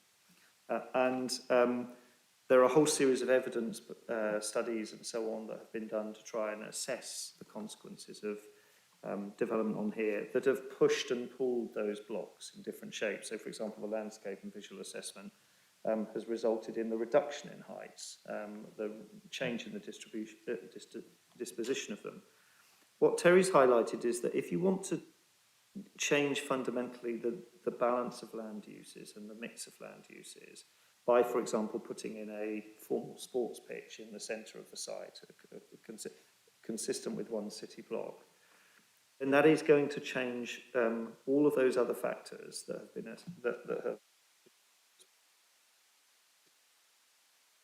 I think that becomes problematical. There are areas that I suspect you could revisit related to how the scheme sits within the structure, how additional formal space facilities might be provided that fit within the block structure and block form structure. So there are both internal elements of formal sports as well as external elements of formal sport. And as Terry has highlighted, there is a park wider than a football pitch, or as wide as a football pitch is long, 70 to 100 metres, and it's over 1 kilometre long. So if you really felt that you wanted to dramatically on, for example, formal sports pitches, then notionally you can look to convert some of the existing spaces that we've identified as informal spaces to be formal spaces. But the scope to remove a block without affecting any of those other variables is, I agree, limited, save for probably elements of indoor sports, badminton courts and things like that, which either could be within the school spaces, and we've earmarked 3, so it's not gone down to 2, it's 3 schools is what we've planned for. The county say only 2 are required, but there's clearly therefore flexibility in some of those spaces for indoor formal sports. But there isn't going to be, you would need to essentially start again at this stage to introduce something that was dramatically different. Now, in the time period that we, over the next 2 years, I'm sure there is a huge amount that will follow through in terms of the use of space and how we, what we're trying to achieve with our formal sports space and the amenities and so on that people have, that I suspect will continue to evolve. As Katie's highlighted, activity is becoming an increasingly significant issue for young people rather than formal sports. And we want to make this a fantastically vibrant and active place. Now, it may well mean that we rebalance in very circumstances, for example, basketball or multi-use courts in some of those open spaces that impact. But I don't think there's scope to massively change the plan beyond this point. Thank you. So, Chair, I would think I can interpret that as that even if it's painful to change anything significantly now, it would be more appropriate to consider that than waiting to change something significantly at the end of the process. I think you may well have interpreted that right, Councillor. Councillor Sargent. Thanks. I mean, we're actually talking about a submission that will go for consultation on this, you know, what the submission will be. Stephen's actually covered what changes can be made after the next consultation. It would be useful if you could tell us that as well, please. Sorry, the consultation at Reg 19 is a question about the soundness of the plan. So there are a narrower set of tests than what do you think around. It's the test will go to, is the plan sound, having regard to the national planning policy soundness. Now, of course, the independent inspector looking at the local action plan, this will be examined by an independent inspector, considers the test of soundness, and no doubt there will be representations made on the range of open spaces and the balance that has been for that inspector to consider whether it's sound. We will be asking for representations on the document on the basis of people identifying areas where the document is not sound and setting out the reasons for that, which will the inspector. Now, as we've highlighted, we consider the document to be sound, albeit struck on a series of balances based upon the point that we've reached to date, and it will be for an inspector to consider that. That point, Chair. So after the next consultation, we won't be making any changes. That is just information that will go to the inspector. Might make changes based upon the representations that come forward about whether the plan is sound or not. And that includes conformity, for example, with national policy. And you know, in the next, so we will have the consultation in 2 years' time. It also, of course, will consider what the DCO process outcome is. If the DCO process outcome is that the consent's not granted, then the project's not sound, full stop, and we go all the way back to the beginning. So it will have to consider, and we've highlighted the fact that we will have to consider whatever circumstances exist. Now, if government policy on open space provision firmed up or becomes more concrete, then clearly that may well require us to have to re-examine it because it will be a consideration that goes to the test of soundness. But the process is we're asking for comments once we publish the plan for consultation on soundness.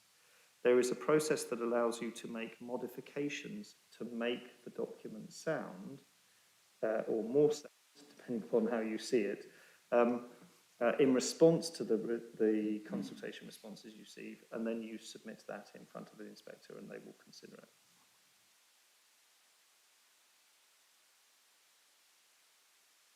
Okay.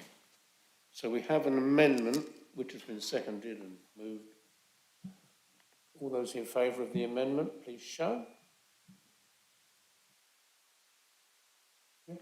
All those against? So the amendment falls. So we now go to the recommendations, which we did previously pass, but we'll go again now. On page 762 and 763, all those in favour, please show.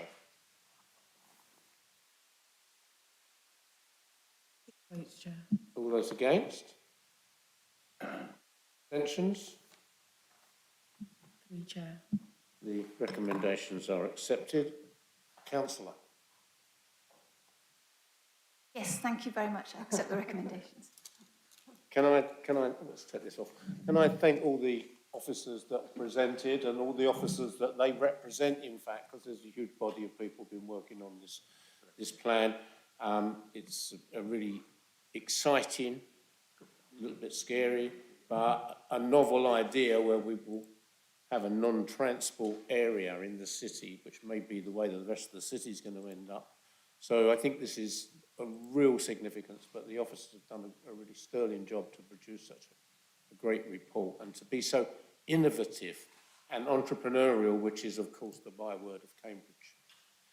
So now we have to finalise by going through we have a record of decisions taken by the Executive Councillor in the interim. There's 3 decisions, items 9, 10 and 11. Unless anybody objects to that, I will take them as noted by this committee without a vote or breaking them down. So that is an assent to that, yes. So I think we've finished. Yep, noted, Chair. Sorry?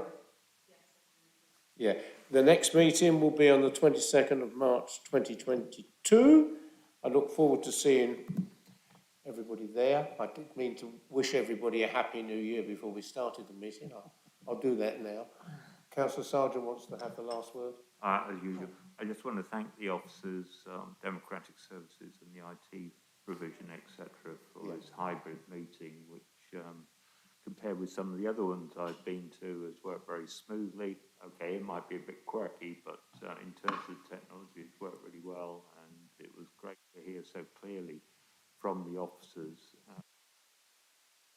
also from the speakers, and it did feel as current climate in terms of COVID that we can operate in this sort of way. So great, thanks very much.